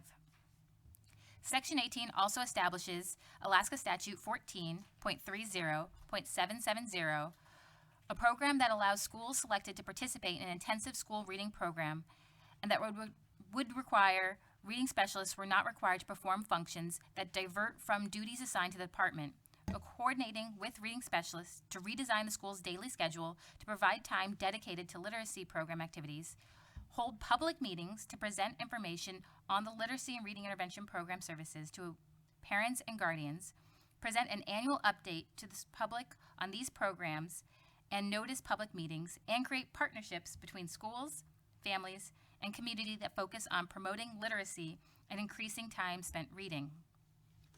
Under this new section, the department will be required to publish on its website and make available to the public a completed application for each school selected to participate in the literacy program, the literacy plan implemented at each selected school, and a data analysis of the success of the literacy program and intervention services conducted by the department contractor. In this section, district is aligned with definitions given elsewhere in Alaska statute when referring to a school district. I'm curious about the paragraph in which the school will hold public meetings. On, let's see, in the third paragraph of page 5 of the amended sectional. Chair Drummond, that is on page 22 of the bill, starting on line 24. And this is still in section 18, new section 18.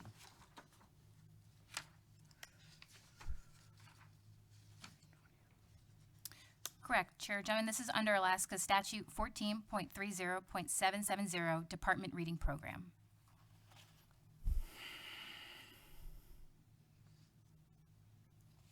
It's kind of that's a pretty substantial requirement placed on the schools. The public meeting will address all students in the reading program or just individual students?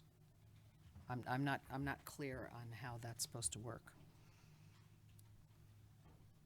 I may ask the Commissioner to speak to this section. Okay, Commissioner? Yes, Chair Drummond. So, two things. One, we know that addressing the challenge we have in more students learning to read in the state must include parents, communities, and be informed by those communities, and also inform parents and communities of strategies that they can use to support their student becoming readers. Districts already are required through federal programs to hold public meetings about various aspects of their programs, and so this is not a new idea. And this is in the section of school improvement. So the employee that the department hires to go out to these communities would be responsible for helping, organizing, collaborating, and holding these meetings to provide that information. Okay, if that's not a new requirement for public meetings, that's acceptable. Thank you. Okay, go ahead, Ms. Tobin. Any other questions with the section before I move on? Perfect. Section 19 directs early education program staff to be included in those organizations required to report evidence of child abuse. Section 20 repeals Alaska Statute 14.03.401, the Early Education Grant Program, in 11 years once all districts have had the opportunity to participate. The Early Education Grant Program is a one-time program. Section 21 establishes a teacher retention working group as new uncodified law in the state of Alaska. Section 22 is applicability language related to the endorsements in elementary education issued on or after the effective date of this act. Section 23 is transition language, which directs the department to use 2018-2019 school accountability rankings for the purposes of determining the first cohort of lowest performing schools to identify their pre-K grant eligibility. And Section 24 establishes an effective date of July 1st, 2020. I'm not quite sure if we're going to make that targeted effective date. I understand there were some proposed changes depending on when the legislation actually passes. All right, Representative Story. Yes, I see we have a short amount of time left. At least that's my understanding. We're going to end at 10. I do have quite a few questions about the questions relating to retention, good cause exemption. So I think that's a long discussion that I might not want to start. So I'm going to start with on page 22, line 9. And Representative Story, if I could offer, we began at 8:07. We don't have to leave promptly at 10, if it's all right with the committee. If we could continue till 10:07, and we'll have our full 2 hours. Does that work for the technical staff? Thank you. Okay, proceed. Yes, so on page 22, line 9, it says, a school selected to participate shall coordinate with the reading specialist or specialist to redesign the school's daily schedule. So a school selected shall coordinate. I feel it's really important in that line to insert principal before reading specialist.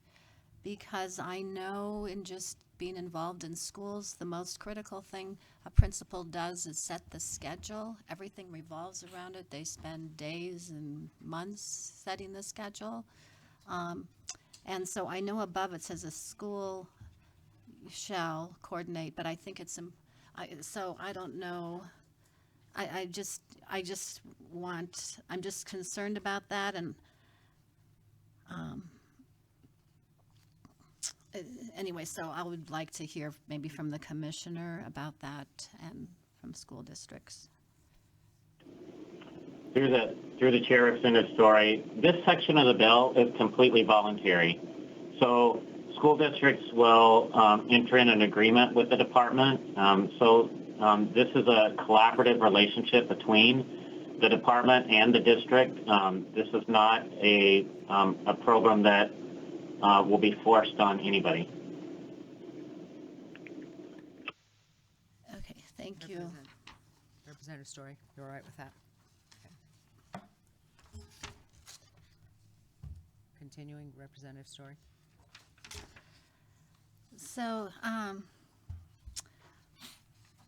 I guess, I know the purpose of the bill is to make sure all kids are reading by the end of third grade, and I know I think we all want that. I'm concerned with the good cause exemption language, and that I don't have it doesn't seem to say that the parent and the guardian have the last decision in this matter.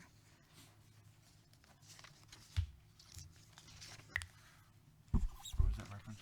Representative What page and Hopkins. line were you on? Well, I'm trying to find the Be page 17, line Yes. 10. For the record, this is Lukey Tobin. Thank Thank you, you, Ms. Ms. Tobin. Tobin. Know your bill well, thank you.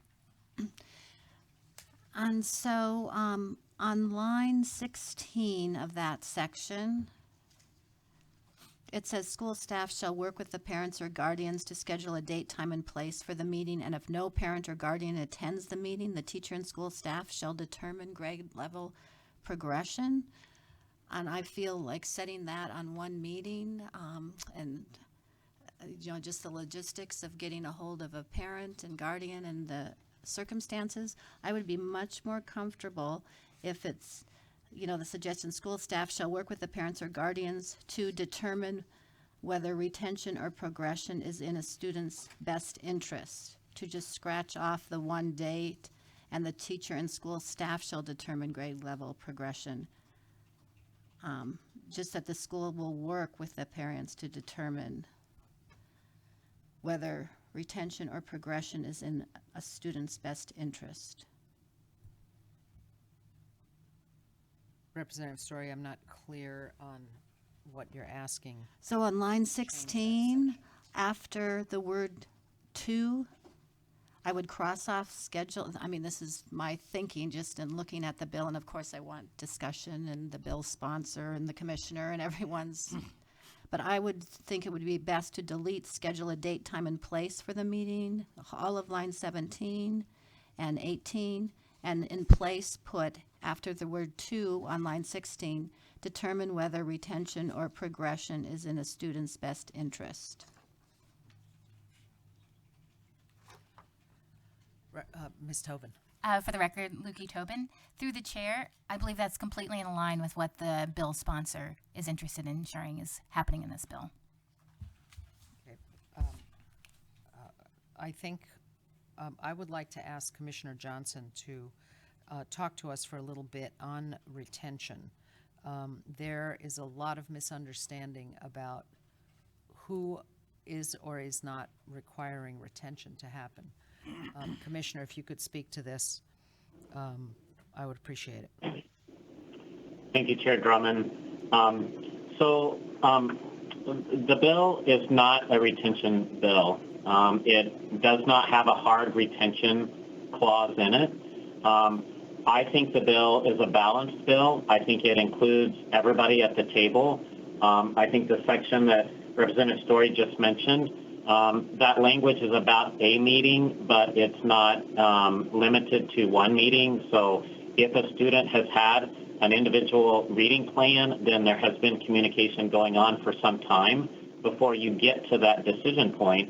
And so even if you change the language and say to determine if a child should progress or not, that determination has to be made at a meeting at some point, some date, some time.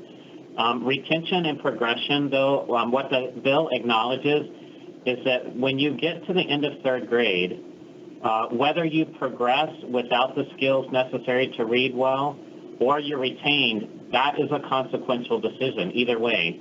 One doesn't diminish the impact of the other. So if you are promoted and you don't have the reading skills necessary to do grade level work in 4th, 5th, 6th, 7th, 8th grade, that's incredibly consequential. We have lots and lots of data and evidence to show what that means in a child's life. No less, if a child's retained, that's consequential. That certainly has impacts too. And retention is just one intervention among many that a classroom teacher and a family can choose from in order to support a student. It's something that is used rarely, but in some situations, a student may need extra time depending on when they started school, their age.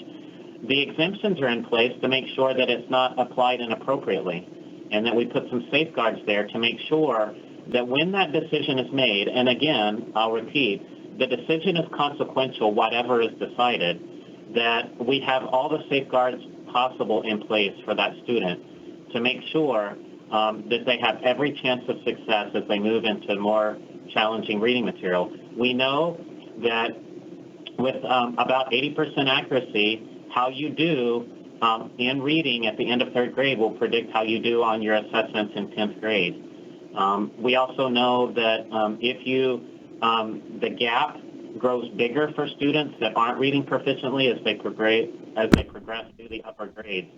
So it's a big decision, and I think the bill acknowledges that. The bill gives the opportunity for a parent to be at the table. It gives an opportunity for teachers to be at the table, for principals, for legislators to know how the policy is being made and applied through reporting. And most importantly, for students, it makes sure that that decision is made not based on one test score, but on multiple ways to show evidence that they are proficient as they move on. Thank you, Commissioner. And generally, retention is a district level policy, not a department level policy. Chair Drummond, almost every district, if not every district, has a promotion retention policy in their board policy handbook. Thank you. And does the department have collect any data on how many students are retained statewide? Through the chair, I'm not aware of any department data. It may be in like the OASIS report and that sort of thing that we could extract it, but we don't do a single report on promotion and retention that I know of. Representative Story on that question? It's continuing the discussion about good cause exemption and parents having the last word. Okay, go ahead. This is on page 19, at line 1. That whole paragraph says, if the student's parents or guardians requested a good cause exemption, which meaning they, under G, and the school board rejected the request, and under G is when it's on page 18, and the parents have requested their kids don't have a disability, they are not an English language learner, but they just really submitted information to the principal, and the principal to determine that it didn't want to follow the parents' recommendation. So they go to the school board, which is the place to request, and then in continuing with this paragraph, the school board rejects the request, includes a statement that the request for a good cause exemption was rejected, and then they provide this to the parents. So it's saying that the school board can reject the parent's request. And so I don't feel that under law, we can tell a parent that their child has to stay in school. And that's my question to the commissioner. Would we have the last say in the front of a court of law if a parent said, I really don't want my child to be retained?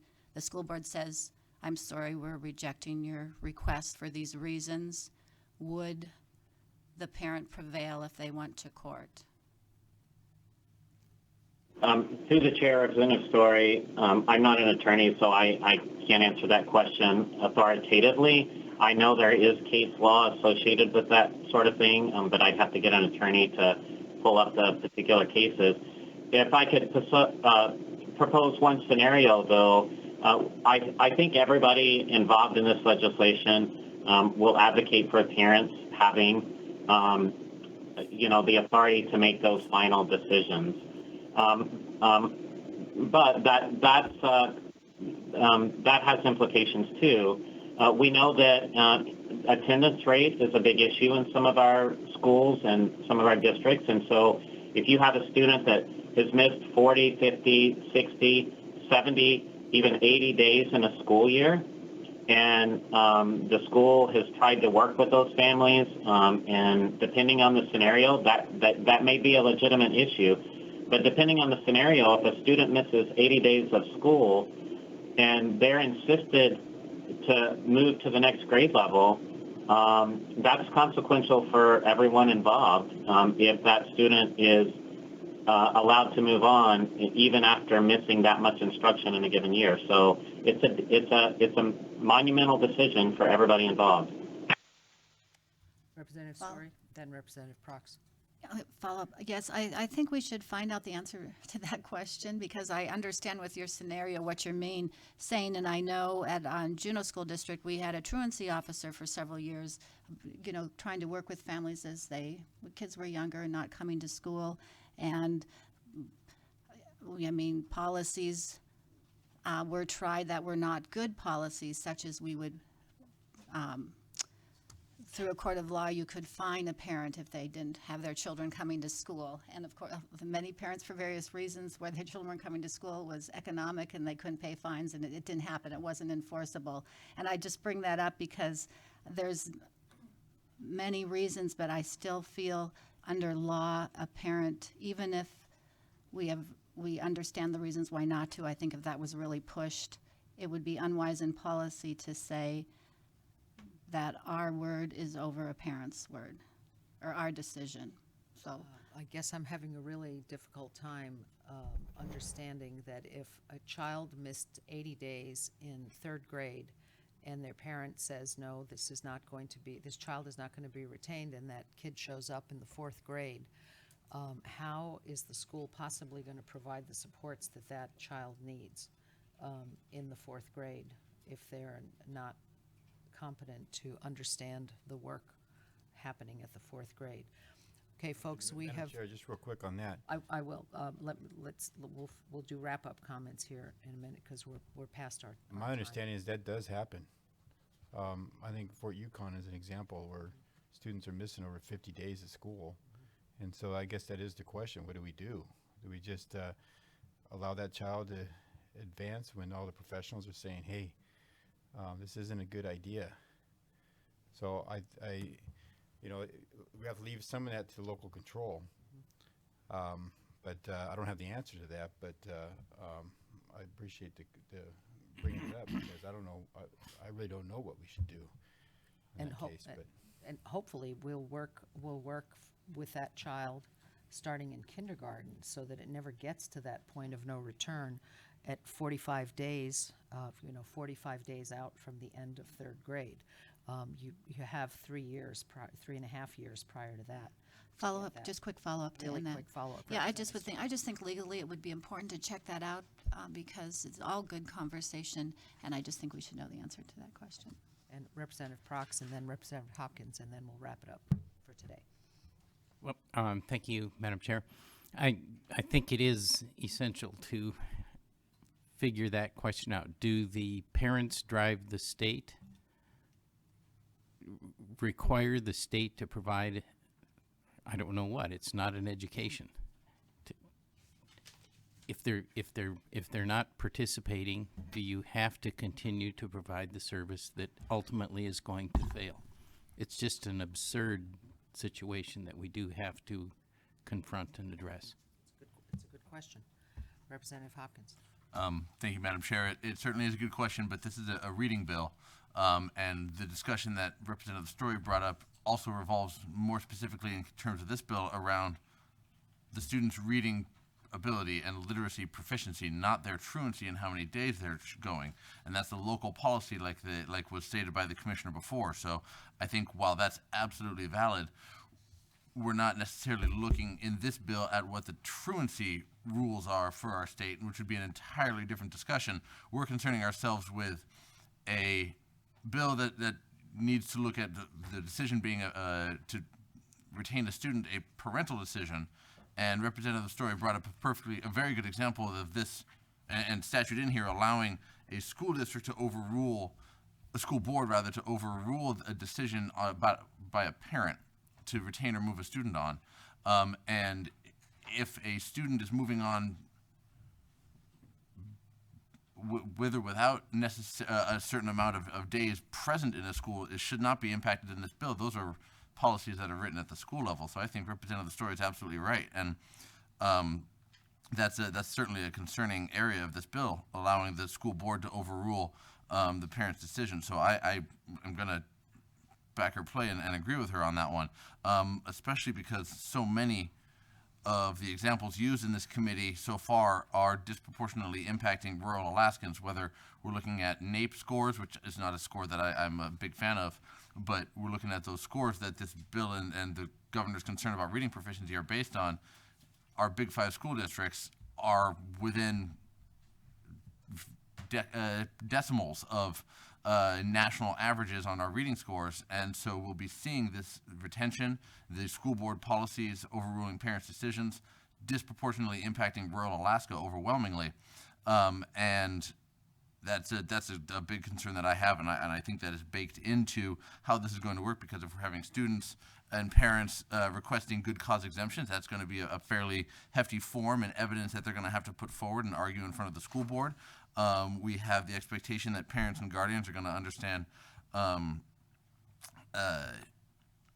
the discussions that are happening throughout this process with the teachers and with the principals, and we're assuming that those parents are going to have the literacy level themselves to be able to understand what the full concept is behind this bill and what those meetings are having. And when we have so many urban and rural low information areas, that's going to be putting the parents of those students who are not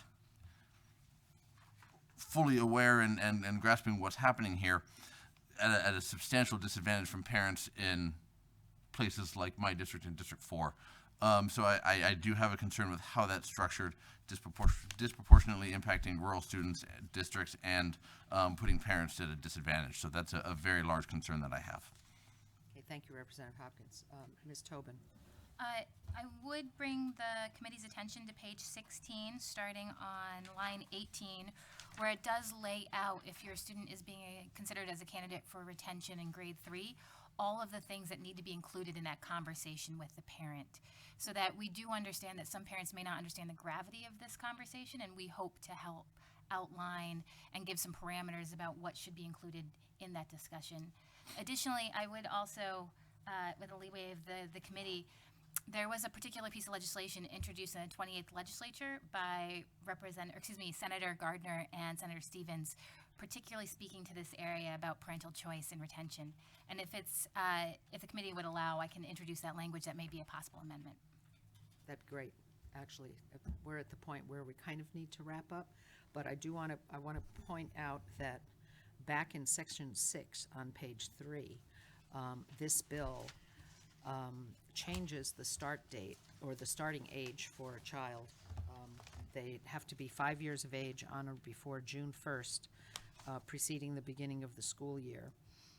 The current 5-year cutoff is September 1st, I believe. And that's going to change significantly the population that is entering kindergarten. And I had a chat with Senator Shelley Hughes, who serves on the Senate Education Committee last night, about the importance of that section. And her recommendation, she says people are actually excited about that, but we need to postpone the implementation of that section to such a time that parents can plan. Because if they were planning on sending their child to kindergarten in August or September of that year, and they have to keep them out of school, of public school for another year, that has significant economic impacts on families, and need to give people time to adapt to that. Representative Story. I'll follow up to that. We heard from Abby Hensley, who really, I think we need to have more discussion on this because she really feels the September 1st date, and she testified to that in front of House Education Committee about why that was important to keep that date. So I think we need to discuss that more. As a closing for my question, I would appreciate it if you could read Senator Gardner's language for the record, because I do think we've talked about one scenario, but I think there are many parents whose children were not reading by the end of third grade, who do not want their child to be retained, and it would impact them too. And if they went to the board, they just simply felt their child was going to get it, or something was, with more instruction was going to happen. They did not believe in the social consequences of retention. That I'm concerned that those parents would be able to make a final decision, recognizing everything you talked about is involved. So if I could hear that language just in the record, that'd be great. Is that available, Ms. Tobin? Let me see if I can find it. Okay. Hold on. Meanwhile, one- Madam Well, let Chair. Representative Tuck ask his So, question. I'm not sure, does this bill, it looks like that if the parent doesn't show up, or the parent's missing, or the guardian doesn't show up to that one meeting, I think, is that your concern, Representative Story? Otherwise, I think it's all parental choice in this one. No. It's not? Follow-up, no. I mean, I didn't want it based on one meeting, and the commissioner explained it wouldn't be, but if in the bill, it just really seems like it. But my concern is just that the parent does not have the last word, should have the last word, and that would not be upheld in a court of law, because parental authority seems to be sacred. So if I may, in this bill, my question is, who has the last word? In this bill, it seems like the school board The does. local school board. Local Sounds school board does. Not the Department of Education, but the local school board. Local control. Through the chair, Ms. Tobin. we do have an amendment that says pertaining to that particular conversation that happens with the parent and with the teacher regarding retention in third grade. It is very ambiguous. So through good cause exemption, the last word is through the school board. In that previous section, if the parent is not applying for a good cause exemption but would like to have the conversation, there is no final decision-making power outlined in this bill. So if I may, Madam Chair, if there was a lawsuit, it would be against the school district on if potentially, if that's what we're hearing. But it's really, right now, this bill doesn't address it. It just gives it to local control. With that being said, I do have the language from Senator Gardner and Senator Stevens' bill. Go ahead, Ms. Tobin. At the meeting described in this section, the parent or guardians, the teacher, and the participating staff members shall decide whether the student will advance the next grade level in the next school year. If the parent or guardians, the teacher, and the participating staff members are not in agreement, the parent or guardians shall decide whether the student will advance to the next grade level unless circumstances exist as specified in the policy adopted by the district that would prevent advancement. And this is a bill that From the passed, 28th legislature. and it passed in the 28th legislature. It did not pass. Interesting. Okay. Okay. Local control. All right, folks, we are way past our time. I really appreciate our recording secretary and our LIO moderator. We are under the 24-hour rule. We have the ability to continue hearing this bill on Monday as a bill previously heard.